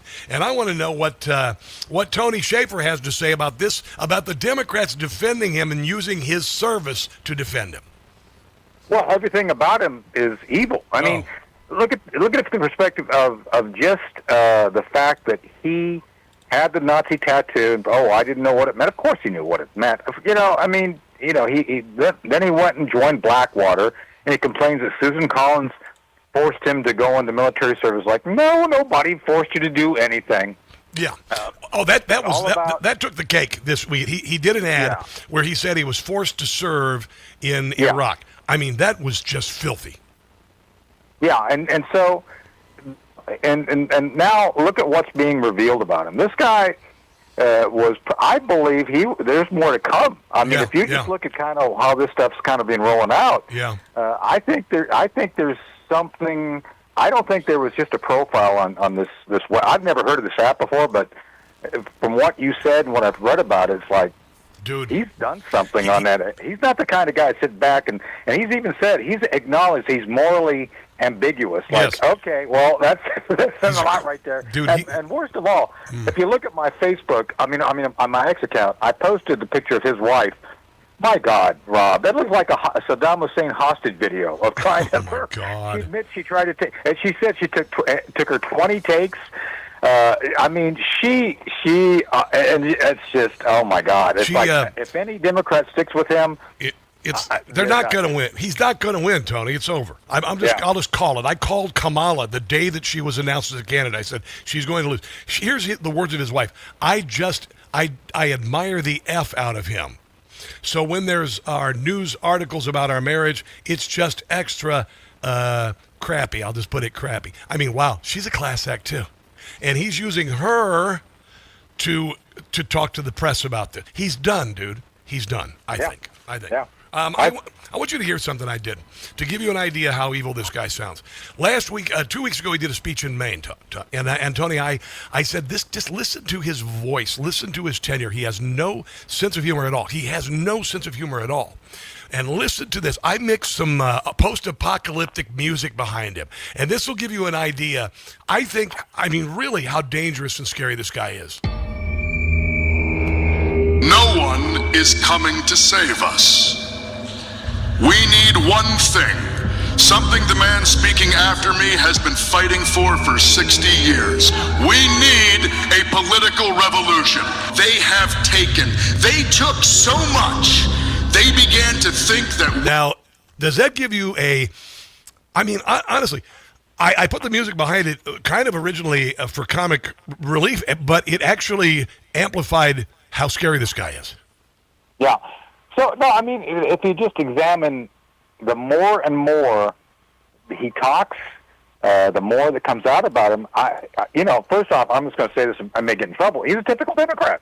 Yeah, that's true. This is who they are now, but they don't generally put people who are this unhinged up for national office. And this is where, I don't know if it's peak or if it's arrogance, but people of Maine have become lefties, but they're not. I don't think they're nuts. No, and certainly Collins is going to win. With regard to Texas, James Tallarico, I mean, they say that he's polling ahead of Ken Paxton. I don't believe it. I hate to tell you that no way is whatever Ken Paxton. And by the way, his persecutions were political by the charges that he faced. And then they say he cheated on his wife. Well, welcome to life. I mean, that happens all the time. It happens on Capitol Hill. And a lot of people who are saying he cheated on his wife probably cheat on their wife too, or their spouse as well. Honestly, you live and learn. You make mistakes, but you don't have a Nazi tattoo, and you don't go on as soon as you get married on an app to pick up young girls called Kick. That's just sick. Right. That's just sick. Right. It's. I don't think he stands a chance. Well, no, but both of them are into kids. Just saying. I mean, I'm just letting you know. Yeah. Wow. And so that's what that. And so, but the Graham thing is problematic. I think. I'm just going to go to record here. I think we're going to find something criminal that's going to get him arrested. This guy is looking for trouble. I do. One other note here. Newt Gingrich on the war in Iran says, I am now convinced President Trump is on the edge of an historic victory. I do believe we're going to see a millennial peace in the Middle East, and I think Donald Trump's going to do it, despite all the caterwauling of the Democrats and actually wishing that we lose. Your thoughts in 30 seconds. Yeah, look, we're on pace to be effective in ending the Iranian regime. I'm hoping that it results in regime change. Yes, sir. I do. Yes, sir. But if nothing else, the regime must be stopped from being able to do anything with nuclear weapons. We need to find out who was helping them and get oil back going. But we're going to be fine. Yep. Oil is going to come down. Yep. And I think Newt Gingrich is correct. All right, my brother. Thank you for joining me today, Tony. T-Spooky on X. Have a glorious week. We'll talk again soon. Let's take a break and come back. This is the Rob Carson Show.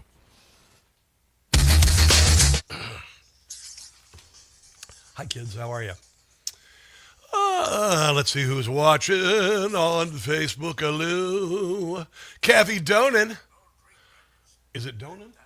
Doman. Sorry, Kathy. Sorry. Pranay Yobarchat. What's up, baby? How you doing today? Mohammed Lessel. Or Lessie. Good to see you there, Mohammed. Nice to have you. Glad to have you guys watching. Hope you enjoy the show. Haven't seen you in there before, so hope you're here to enjoy the show and be a good chatter. Gladys Kravitz, what's up? Vamonos, Bad Hombres, you're out of here. Okay, see you later. Desert Dog 1977. Welcome to the chat over there on YouTube. YouTube, you guys are great. Rumbly Rose. Dookie Bear. Dookie Bear says, hey, Brother Rob. Ernie showed up today. Hi, Ernie. What up? Glad to have you guys here.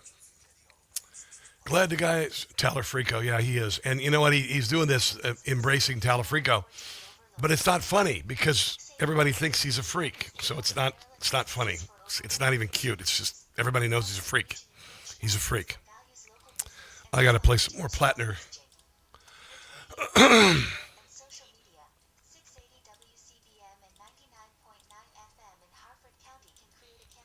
Harford County. All right. Here we go. I enjoyed going to Rehoboth this weekend. It was so fun, guys. It's Iowa meets the beach. It is chicken coops and cornfields, and then all of a sudden there's a beach. And unfortunately, Sussex County is being invaded by libtards because they're trying to escape other areas. And I hope they don't ruin it because the people of Sussex County kick ass. They kick ass. All right, here we go. Next, the 11th, I'm going to my trip to Gettysburg with listeners. Here we go. 3.5 here.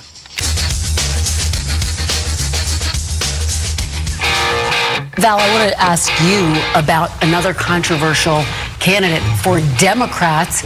You talked about Maine, Graham Plattner. I'm going to just read from my notes because I want to get it right. He's faced a series of controversies, including past posts about sexual assault, a tattoo that resembled a Nazi symbol that he had covered up right before he ran, by the way, and now sexually explicit texts with other women. Despite being married, does Graham Plattner pose a headache for Democrats? Well, let me go back to Texas for just a moment.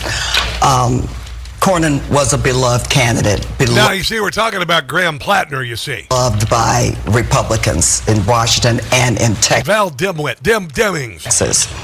I'm not sure that candidate flaws matter as much as... What the what?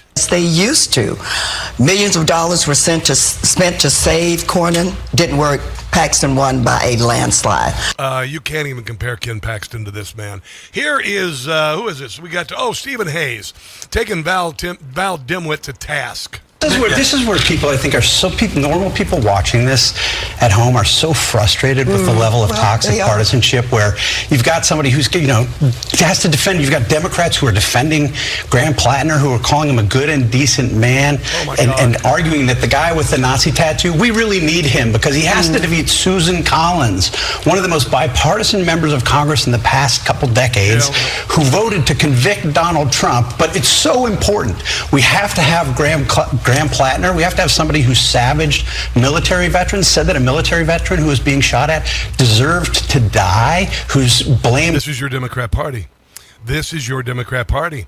It is remarkable how they follow. This is Patrick McHenry talking about the Plattner tattoo and a CNN panel attacking him for it. But the issue in Maine, just like in Texas, is they have an unvetted candidate. And it turns out the guy with the Nazi tattoo turns out to be a pretty bad guy in Maine, which is to the benefit that was skull and crossbones, not a Nazi tattoo. It was a Nazi tattoo. Okay, we can quibble about whether or not how Nazi the Nazi tattoo was. He did have the tattoo removed, so whatever. I mean, but this is emblematic of his problems, and Maine voters will have a say about it. Yeah, he had a Nazi tattoo on his chest. There's no doubt about it. It is the tattoo. But the issue in Maine... Hold on, let me bring that down. Hold on one second. Pardon me, it's playing again. But he has a Nazi tattoo. He has a tattoo that represented the SS as they guarded the concentration camps. They were in charge of the torture and the death of people at concentration camps, and that was the emblem they wore on their uniforms. He knew it. He had it on his chest for years. He is a broken, evil man. And the Democrat Party is showing that they are exactly the same way by saying, you know what, let's keep pushing. This is going to blow up in their faces. If it hasn't already, it's going to blow up in these faces. The sound bites that I played for you defending Graham Plattner will become legendary with regard to making the Democrats look like absolutely morally and intellectually bankrupt fools. Let's take a break and come back. Last hour on the Rob Carson Show is right ahead. Don't go anywhere.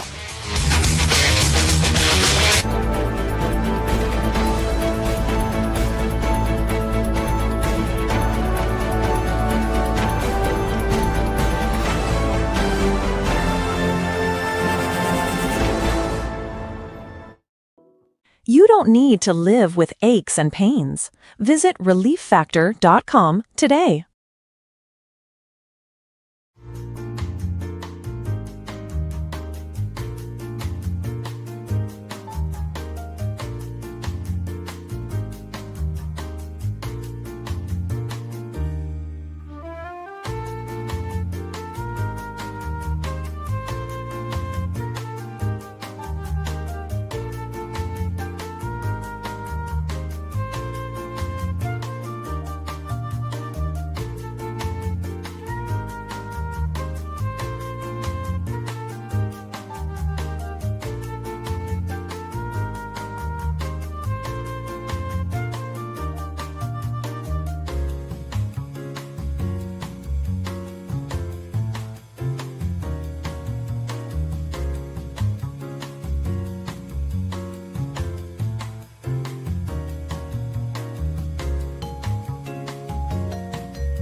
now. You are about to hear the most interesting, informative, thought-provoking, and funny show in America. On air and on the World Wide Web. This is the Rob Carson Show. This is hour number 3 of the Rob Carson Show. We have much to get to before the end of the radio program. By the way, if you miss any of it, the podcast is available soon after the show. My producer, Ken, also known as Redneck MacGyver, takes the show, puts it into 3 bite-sized proportions, takes commercials out of it. And that's why we're number 10 in the nation for political commentary podcast, number 42 for news, and number 250 overall podcast in America. I know, you're like 250. No, that's a big deal because there are hundreds of thousands of podcasts out there. So you have made this show number 250 and growing. We got a lot of growing to do. It's very interesting because more and more I am talking to people. I'll introduce myself and they will say, "Oh, I listen to your show." I mean, it's really pretty crazy. And a lot of the times, like when I'm taking an Uber, I'll be talking to the driver, and I'll say, I do a radio show, whatever, and I'll show him my business card. He goes, "Oh, I listen to you all the time," or "I watch you on TikTok," or "I watch you on whatever." My social media, by the way, is at Rob Carson Show or Rob Carson. Just I think one of them is Rob Carson, but it's at Rob Carson Show on Instagram, TikTok, and Getter and Truth Social. Truth Social, I've got 2.5 million followers. It's gigantic. So, excuse me, I snorted there. But anyway, check out my social media. I put up all sorts of stuff up there. Sometimes I put up cooking stuff. This weekend, I put up not only little segments of my show, little bite-sized portions of my show, but also just some of the stuff that I do over the weekend when I got arrested this weekend for charity. And then, just some other stuff. I like to share a lot of things and kind of turn it up a little bit, shake it up a little bit, not just do politics all the time, So I hope you check that out. By the way, speaking of podcasts, Joe Rogan, number 1, 11 million listeners a day. That's pretty remarkable, actually. It's amazing. He's a phenom. Listen, 11 million people listen to his podcast a day. Nobody in network television gets 11 million views. I mean, maybe if it's a finale of a big show, like it used to be American Idol. But you ain't going to get 11 million people checking out your show every day. This is why spoken word is so powerful right now. This is why Newsmax podcasting is so powerful right now. Anyway, CBS looking to pin down Joe Rogan. Network bosses are betting podcast powerhouse will strengthen a sagging 60 Minutes. They're talking about replacing Manderson Cooper. That's what my friend Chris Plant calls him, Anderson Cooper. Replacing Anderson Cooper because, he's a stiff. He's a stiff. Yeah, Anderson Cooper is a stiff, unless, it's New Year's Eve. He's getting drunk on CNN. But Rogan boasts 11 million viewers a day. The Joe Rogan Experience recently expanded its reach by adding the podcast to Apple and other platforms. It's you bring in Rogan, you immediately gain a core connection to over 50% of the country. According to one executive, he speaks to viewers who feel ignored or mocked by legacy media. That could solve the ratings credibility problems with CBS overnight. I just don't think there's any saving 60 Minutes at this point. But you never know. Jill Biden says that she was shocked. Shocked, I say, that Kamala Harris lost. Everything that comes out of her mouth is either dumb or a lie. You went all out to get Vice President Harris elected. Oh, all out. I was out on the trail I think every single day. I traveled the entire country. You know what your endorsement meant? Nothing. And that the night, the election night, I was certain she was going to win. It's because you're a ditz. She was the former first ditz of America. The excitement for her and the crowds and, how people rallied around her. It was all fake. And I truly felt that she was going to win. I was shocked she didn't win because I think she would be a good president. Oh, my God. And the border would be open. Washington, D.C. would still be a crap hole. It would be. It's beautiful now. It's getting more beautiful every day. Crime has dropped. 65% drop in carjackings here. And the Democrat Party just hates that it's happening on Donald Trump's watch. Kamala Harris was fake. Her campaign was fake. Don't believe me? The one thing that I will not forgive them for is their try to steal the joy from this country. The joy felt by Americans backing the Harris-Walz ticket. We are joyful warriors. Being joyful is part of the American identity. The joy factor. Campaign of joy. You're talking about radical joy. It is downright joyful. It looks like a joyous rally. It was all a lie. The Democrat Party is the opposite of joy. Former Joe Biden staffers panned Joe Biden's new book because it's a piece of crap, accusing the former First Lady of rewriting history and reopening wounds that many Democrats would rather leave scarred. A View from the West Wing, a memoir, oh dear God, attempts to shift blame for Democrats' devastating 2024 election loss while avoiding accountability for Joe Biden's failed re-election bid and concerns about his mental and physical fitness. Quote, one former Biden official, I just wish they would give more time and space and let people move on. It all feels disingenuous. Yeah, because the family's awful. The Biden family is an awful, awful, awful, dysfunctional and corrupt family. Don't believe me? They got $31 million from the Chinese Communist Party into 27 LLCs and 9 family members.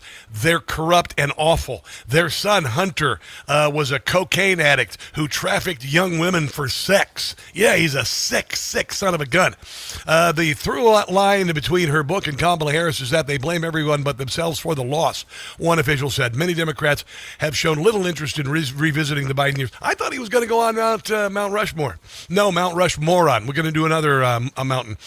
She, of course, said that she thought that Joe Biden had a stroke during the debate and then said he was perfectly fine after and perfectly fine before. I mean, honestly, what in the hell? This woman is a mess. Did you watch the head cracking going on in New Jersey at the ICE facility there? The police decided they were going to get involved and shut this crap down. So the children got a spanking.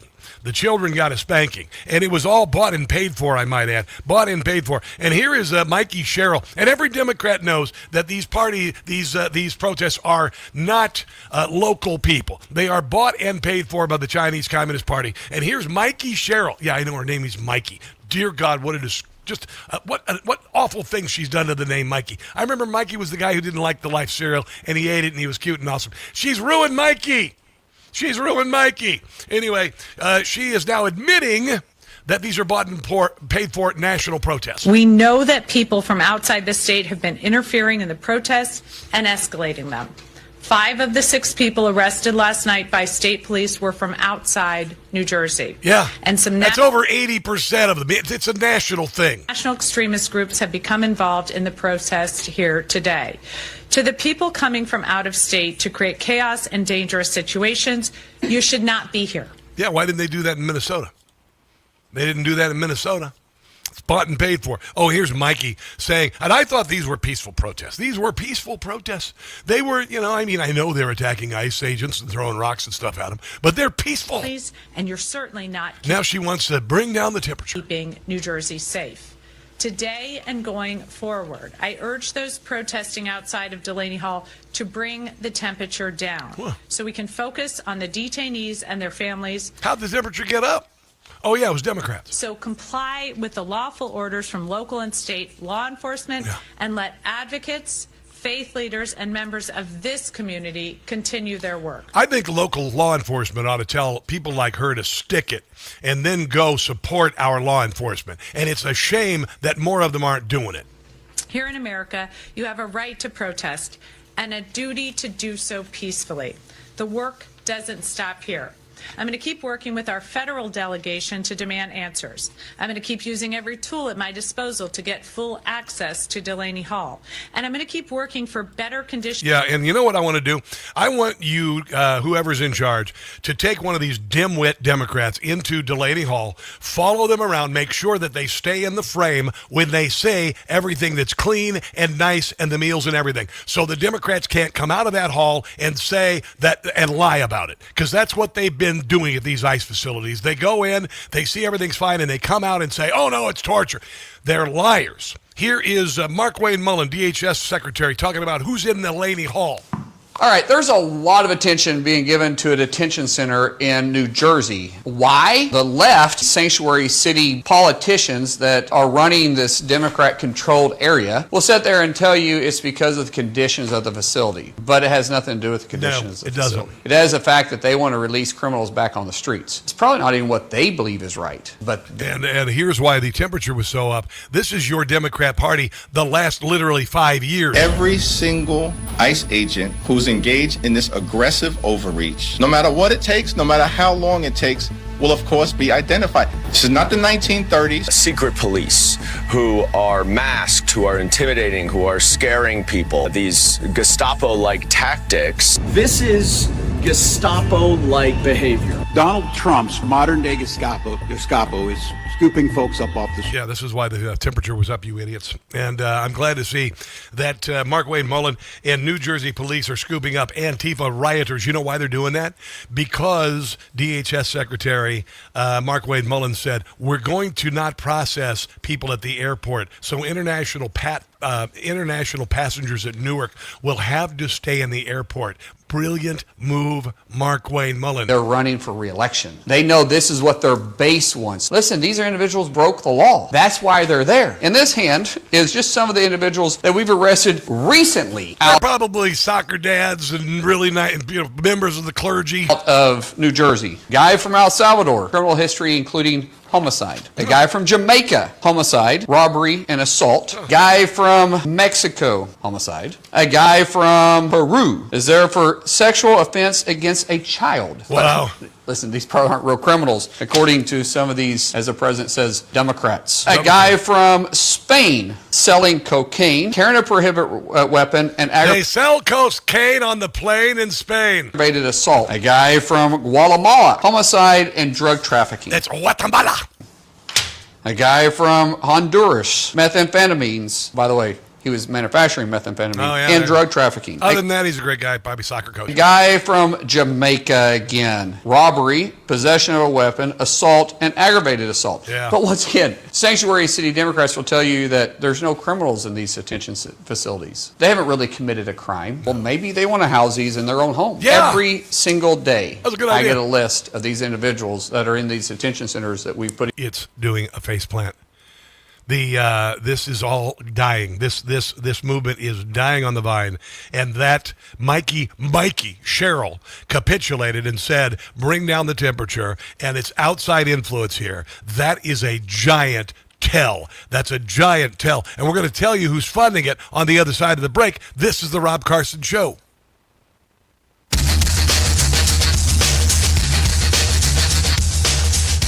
For the first time since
rejoin.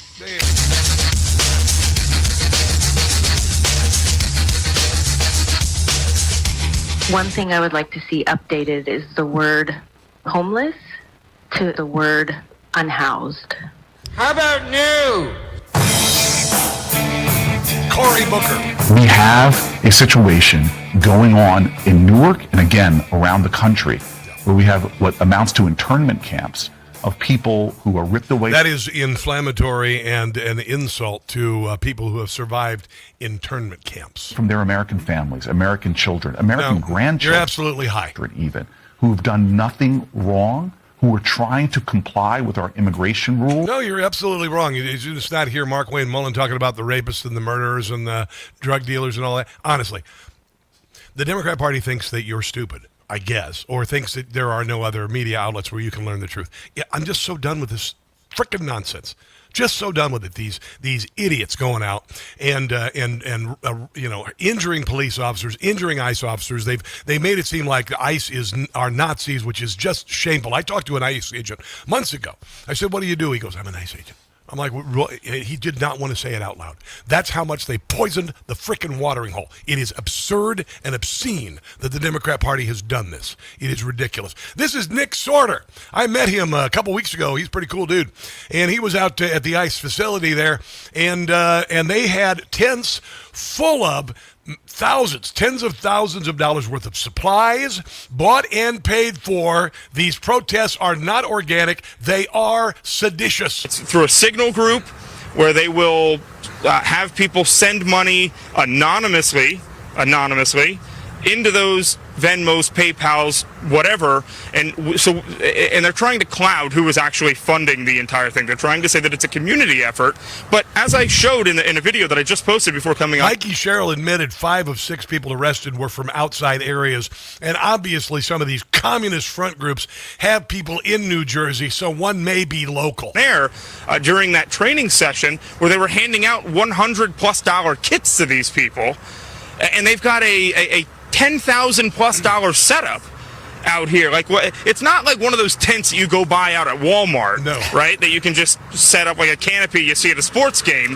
What we're seeing are professionally set up tents with concrete anchors in the grass that cost thousands of dollars to have somebody come and set up for you, and you have to have a team to do it. Yeah. And so it's like, you got to look at that and be like, okay, is that really organic? That is a lot of money to be doling out. I now have 2 $75 respirators that these people have given me, right? They're doling them out like candy. So the funding has to be investigated. They're doing their best. And it has to be shut down, and Neville Singham needs to be extradited and tried for seditious treason, and we know what the punishment for that is. Ridiculous. Tom Basile was on Newsmax this weekend, had the guy from the Daily Caller talking about all of these protests around America. And by the way, I was in Rehoboth this weekend, a bunch of these morons, a bunch of these elderly boomers standing on the street side, protesting. I don't even know what is no kings, whatever. Donald Trump sucks, whatever. I'm just, shut up. And my agent got really mad at me because I was not very kind to them. I rolled down the window and said some things that they were rather untoward. I'll just put it that way. Stephanie's like, "Rob, stop it. Like, whatever. When did we get married? Anyway, so she did that today, this weekend. Here is Daily Caller reporter on Newsmax. Hudson Crozier is an investigative journalist who focuses on crime and extremism for the Daily Caller, and he joins me now. Thomas Hudson, awesome. In your reporting, you talk about how the Party for Socialism and Liberation and these centers for organizing an opposition to the American way of life are real. And they are They are bought and paid for by the Chinese Communist Party to overthrow our government. That's what this is. These people are foreign representatives of a foreign government attempting to overthrow our government, and they should go to jail for the rest of their little stinking lives. To expand across the country. Talk to us about what you found. Right. So the PSL, as it's called, is a group that you should all know about, but even if you haven't heard of it, you've probably seen their protest signs all over the country, usually these yellow or white. They're all the same. I saw them here in Northern Virginia. I saw them in Delaware this weekend. Signs that say something like ICE out of our communities or whatever. They're setting up these little event spaces all over the country. Americans love their law enforcement, even if they are ICE agents. Usually called liberation. Except for Democrats. Centers where they host events and give speeches and propagandize each other, and they are popping up everywhere from liberal cities like Portland to the West Virginia Panhandle even, and I found at least 28 that are either already open or in preparation in neighborhoods all over the country. This is an insurrection. January the 6th was not. This is. That's what they're trying to do. We are going to kick their asses. I'm just going to tell you that now. We are going to. We are going to end this. We're starting to see counter-protests with, I told you, homeboys, hillbillies, and Hebrews. They were going to come out, and they were at New Jersey, and they were standing up against those people and saying, enough is enough is enough. Homeboys, hillbillies, and Hebrews are going to have to do something about this. And it is going to happen. It is going to happen. They don't have us back on they don't have us on our heels. We've got them on their heels in the 250th anniversary of our birth. We're going to win the midterms, and then we're going to clean house. Then we're going to end this nonsense once and for all. 28. So there are 28 of these things, and these are to train and educate their activists. Expand for us on what you found out about former tech mogul Neville Singham, who's based out of Shanghai. What did your research show about him, and how much the Communist Chinese Party could be investing in radical organizing here in the U.S.? Let's cover that on the other side of the break, because Singham is going to have to be extradited. And there's a real possibility that China could work with us on this. He should be extradited. George Soros should be expedited to the United States to face seditious treason charges, insurrection charges, because that's what they're doing. They've caused already billions of dollars in damage, many lost lives in the summer of 2020, and they need to be indicted, tried, imprisoned, or worse. Let's take a break and come back. This is the Rob Carson Show.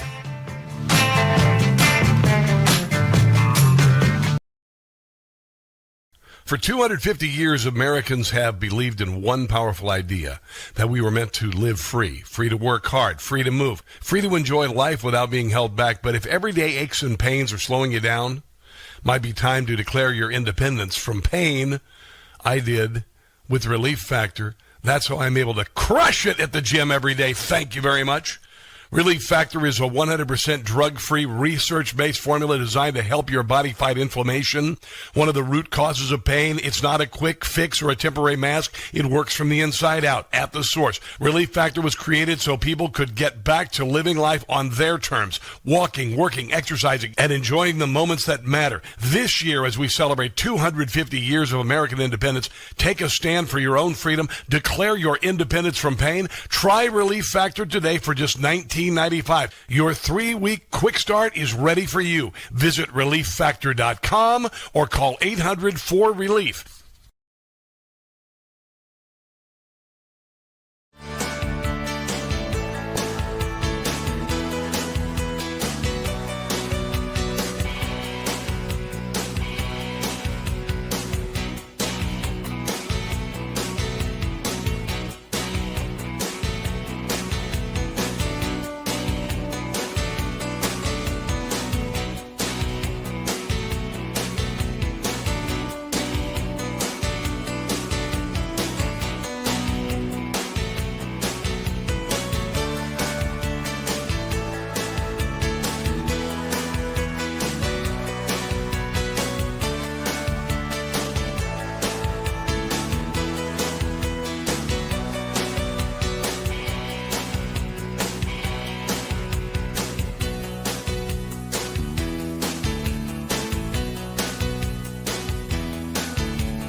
So we had played a little bit of this interview with Daily Caller and Newsmax, Tom Basile, and the name of Neville Singham, who I hope is indicted and extradited and indicted in the United States and goes to prison or worse for what he's done, because these bought and paid for protests at ICE rallies, these violent protests that are, and it's so passive aggressive that, in Minneapolis, they wanted somebody killed. They wanted the Democrat Party, casualties are ammunition for them. So Renee Good trying to run over the ICE agent and being shot, they could immediately claim murder.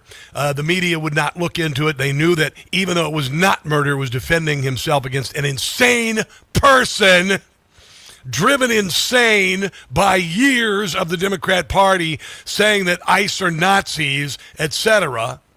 This has been this stochastic terror. It's stochastic terror. And it is seditious behavior, and it needs to be treated as such. Back to the interview. Right. So Singham, this comparison is not perfect, but sort of think of him as like a pro-China George Soros who's funding everything you can think of. We are not able to see the PSL's direct funding because they're not a nonprofit, but the PSL is part of this overall blob of activist organizations that are funded by Singham, such as the People's Forum and a media outlet called Breakthrough News based in the U.S.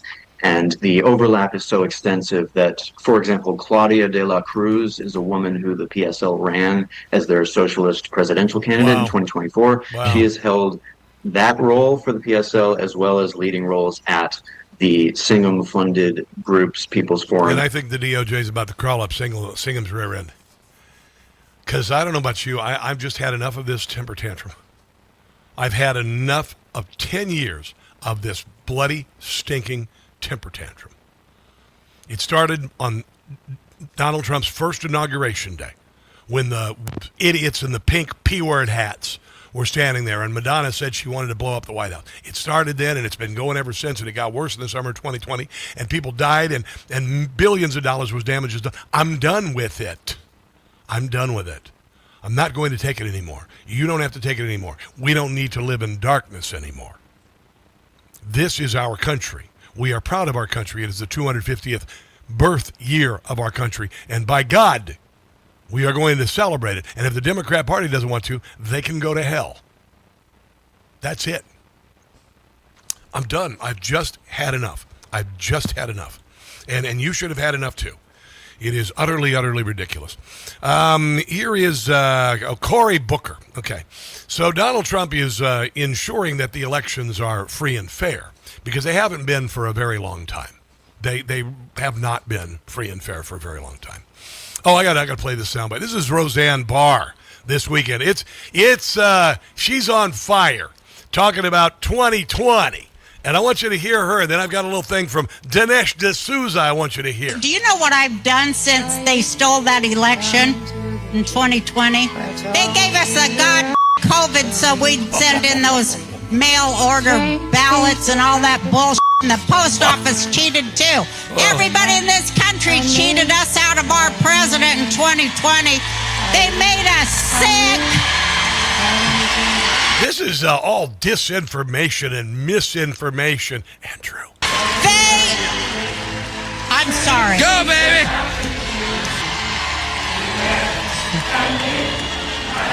They overthrew the United States of America! Woo! They overthrew the constitutional republic of the United States of America!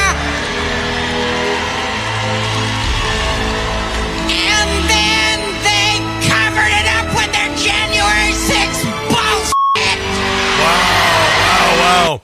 That is Roseanne Barr.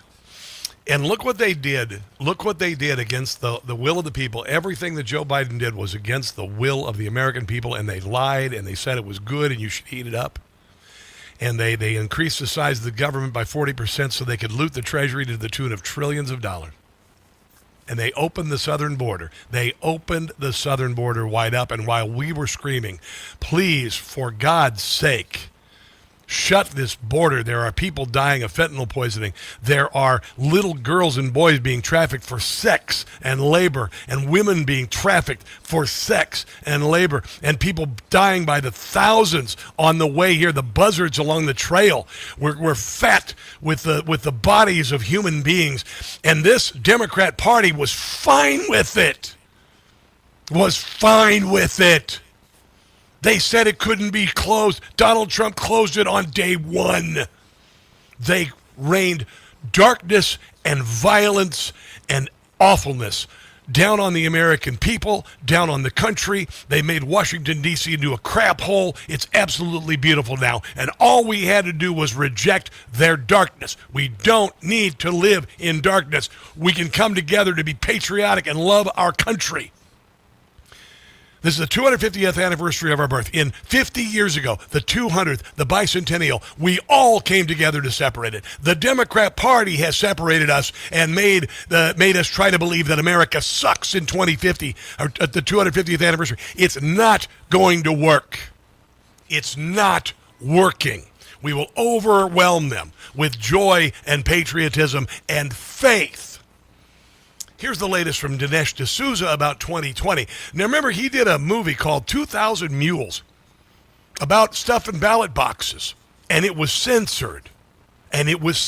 Recently, the acting Attorney General, Todd Blanche, confirmed that there was... I can say this because the acting AG says that 2020 was not free and fair. Substantial fraud in the 2020 election. He said it would soon be revealed.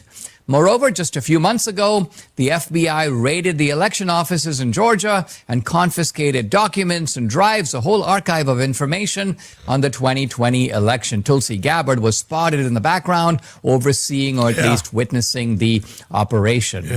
For the left, this whole investigation into the 2020 election is both pointless and an outrage. But there's a bit of a contradiction here. If it's pointless, why be outraged? If there's nothing to find, why become so agitated over the Trump administration's wild goose chase? Because this is what happens when you've been found out. I think the answer is the left knows what's at stake. The dismissive tone on the left conceals fear that the investigation might produce definitive proof that 2020... Oh, it's going to. And he was not, as the famous slogan went. And all of your friends who told you that they don't want to be friends with you anymore and called you a conspiracy theorist are going to be proven wrong. Quote, the most secure election in U.S. history. We're accustomed to dictators who rig elections in Russia, China, Venezuela. We're accustomed to Islamic theocracies, banana republics, and third world cesspools running bogus elections. But we're not accustomed to elections being stolen at the highest level, the level of the presidency in the birthplace of modern democracy, the United States of America. And this is why MAGA is in charge of the Republican Party and Donald Trump is the president. Let's take a break and come back. This is the Rob Carson Show.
So Cory Booker, who he did a filibuster after Donald Trump became the president. He got up there and he was all dramatic. And I mean, he just looks like a clown. You know why he looks like a clown? Because he's a clown. Cory Booker's a clown. He's never going to be any bigger politically than this. He will never be the president. He's not smart enough. Of course, that, almost, I guess Kamala Harris ran. But he's never going to be the president. He's not presidential material. He's a clown. He's a clown. And the Democrat Party, everything they say is the opposite of the truth. So when Donald Trump, the reason why Donald Trump wants mail-in voting controlled, so we know that the vote in the envelope belongs to the person that sent it, and that person is a citizen, all of those things add up to one thing: election integrity. There's no debate about it. There's no Donald Trump wants to steal the election. Allowing people to have mail-in ballots and sending multiple mail-in ballots to one address, or having registered voters, 50 registered voters in an outhouse in a parking lot in California, that's fraud. In the state of Maryland, they set out accidentally 565,000 ballots. 565,000 ballots recently for the gubernatorial primary in the state. 565. Accidentally, they said it was a printing error. No, it wasn't. 565,000 ballots is millions of dollars and dozens of people making a conscious effort to send out these ballots. And then I would assume knowingly know that they were fraudulent and they were up to no good, because they've sent out another 565 replacement ballots, and they've told people, go ahead and get rid of the first ballots. Now, who do you suppose would keep the first ballot, vote with it, and then vote with the second ballot? Oh, did I say it out loud? Which party would be more prone to wanting to cheat in an election?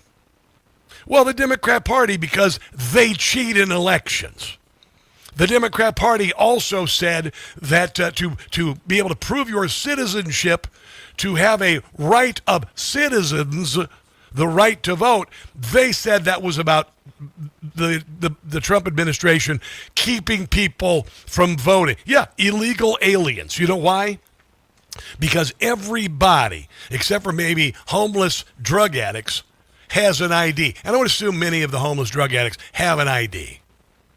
And the only people who don't have a government-funded ID and proof of citizenship are illegal aliens. That's it. There is no debate. There is no debate.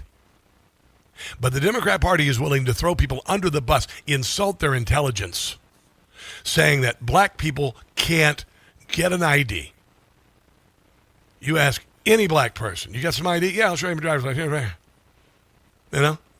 Absurd, insulting. And then they said women, if they got a divorce, they'd have to go through a name change, and they could not cope. They basically said that a woman is an armadillo on its back in the middle of the highway without a man in her life. That's what they said, ladies. That's what they said. They said you couldn't go on living, getting another ID after you get a divorce. Yeah, I know. That's what they did. And then when they don't do that, they pitch fits and they spew nonsense. Here's Cory Booker spewing some of that nonsense, saying that election integrity, and there's no doubt it's election integrity. Oh, and getting rid of race gerrymandered districts that have guaranteed Democrats stay in charge in America's inner cities and black people stay subjected to massive crime, poor schools, poverty, dependency, and grievance. That's what your Democrat Party has given you with racial gerrymandering. Here is Cory Booker. Well, you say it's Democrats, but I think this is election. A lot of people are seeing more is on this ballot than right or left. It's really about right or wrong. And the Democrat Party is on the wrong. It's obvious. He's the opposite of the truth is what they spew. Congress is refusing to check the president. If Congress is surrendering its war powers to the president, the power... Yeah, Barack Obama waged war for years. So did Joe Biden without the war powers. So that's nonsense. The purse to the president. If this president is calling out by name judges that don't rule... You guys are actually driving people insane, so they attempt to kill judges. Again, so attacking the judicial branch. What are we going to do? We need... No, the judicial branch is abusing its power to shut down Donald Trump. To put people in place in Congress that are going to do our constitutional duty that we swore an oath to do, checks and balances. You have done nothing at all. When Donald Trump asked you during the State of the Union to stand if you believe in stopping illegal immigration or arresting illegals, I don't know what exactly he said, no one stood. No, he said, stand if you believe the rights of American citizens are more important than those of illegal aliens, and no Democrats stood. Oversight and accountability. And so I am going to do everything I can. I'll be running... Which means exactly nothing. Up and down the state of New Jersey, because I'm on the ballot. Who cares? But all around this country saying, as they're attacking voting Nobody rights, cares. As they're doing mid-decade redistricting to try to cheat and create... No, just gerrymandering to get rid of the gerrymandering that is keep people in poor areas poor and desperate and crime-ridden. An outcome that preserves power for people that might even be in the minority but still hold the House. All of this is an assault on... What have you done for those people? What our ancestors fought for. As I said, when I went down to Birmingham and Montgomery. Birmingham, Montgomery, slavery. The Republicans are going to put you back picking cotton. Down and asking us... I've had enough of you, jeez. Let's take a break and come back. This is the Rob Carson Show.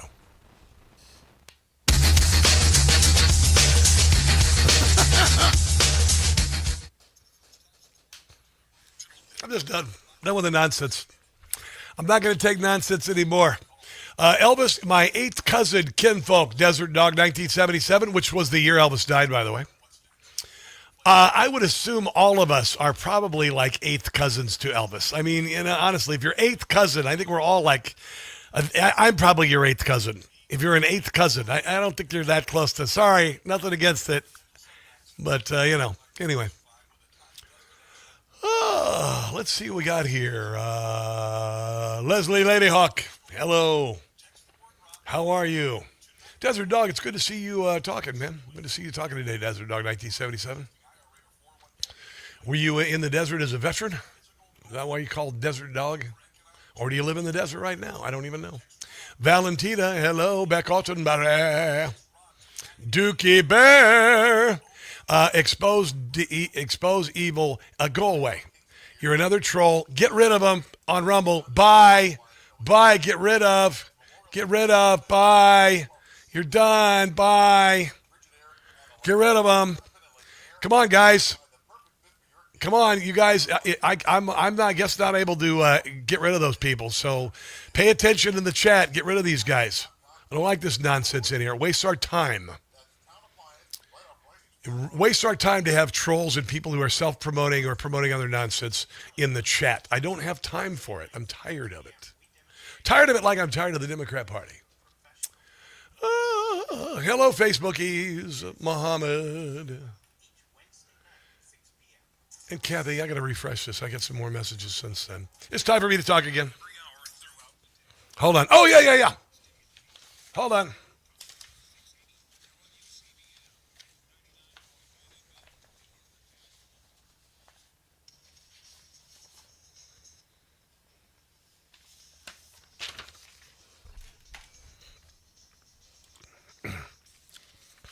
I said that in the state of Virginia, where I live now, the Democrat Party is trying these overreaching gun control legislation that's unconstitutional. And I said I would consider their gun control laws to be gun control suggestions and say, screw you, I'm not going to comply. This is a guy on Twitter named Colin Noir talking about the Virginia gun ban and how Virginia sheriffs and law enforcement are saying, we're not going to enforce it. In about 5 weeks, Virginia's new law banning the sale and transfer of assault weapons goes into effect. I'm going to get but one. At least 5 conservative prosecutors in the state have said they will not enforce this new law. Northern Virginia Bureau reporter Drew Wilder spoke with the local prosecutor who says Virginia's new law violates the Second Amendment. It does. And he won't enforce it. This is Virginia, not California, not New Jersey. The Commonwealth. This is Colin Noir. The place that produced half the men who wrote the thing these politicians swore an oath to. And here's a prosecutor saying it to your face. Some elected officials are making clear that the new gun laws will not be enforced in their counties. The Second Amendment is alive and well in Spotsylvania County. That's the guy who decides who gets charged. And what he's refusing to charge people for is this. The law makes it a misdemeanor, punishable by up to a year in jail and a $2,500 fine for people to buy, sell, transfer, import, or manufacture an assault firearm. A year in jail for a rifle that was legal on June 30th and a crime on July 1st. Same rifle. You can't do that. You cannot do that. Make what was legal yesterday illegal today when it involves a right. When it involves, something guaranteed. Same guy. A signature moved the line. And the gun they picked. It's like saying you can't vote. We're going to take away your right to vote today. You had it yesterday.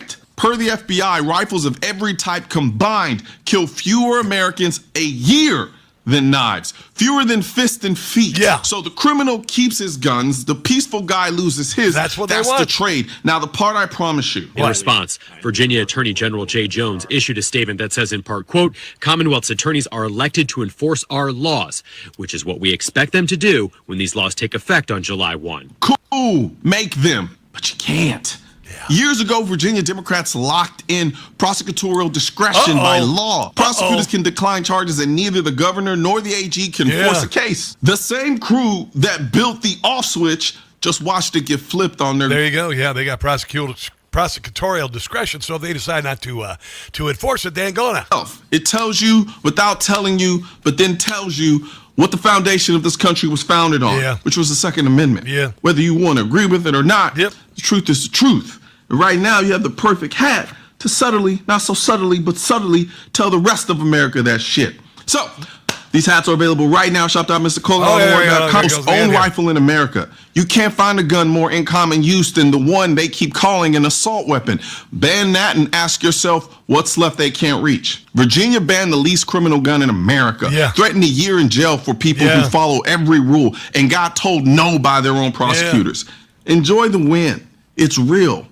But it's borrowed time until the lawsuits finish the job. Yeah, it's going to have to happen because you can't just do that. You just can't do that, and we're not going to take it. They tried to take away Republican representation in a state that actually helped to create the United States of America, and they used taxation without representation as a reason to start the Revolutionary War. That is not going to stand. This is a state, by the way, that I'm going to be getting new license plates for Buck, and they have the Gadsden flag version. I'm getting the Gadsden flag version for my Bronco with Virginia plates. How's that, huh? Sounds pretty cool. God bless you guys, America, and of course, Donald Trump. I'll see you tomorrow. Don't catch the stupid, whatever you do. Have a glorious day. Information. Truth. Is freedom. Is Newsmax. It's real news for real people.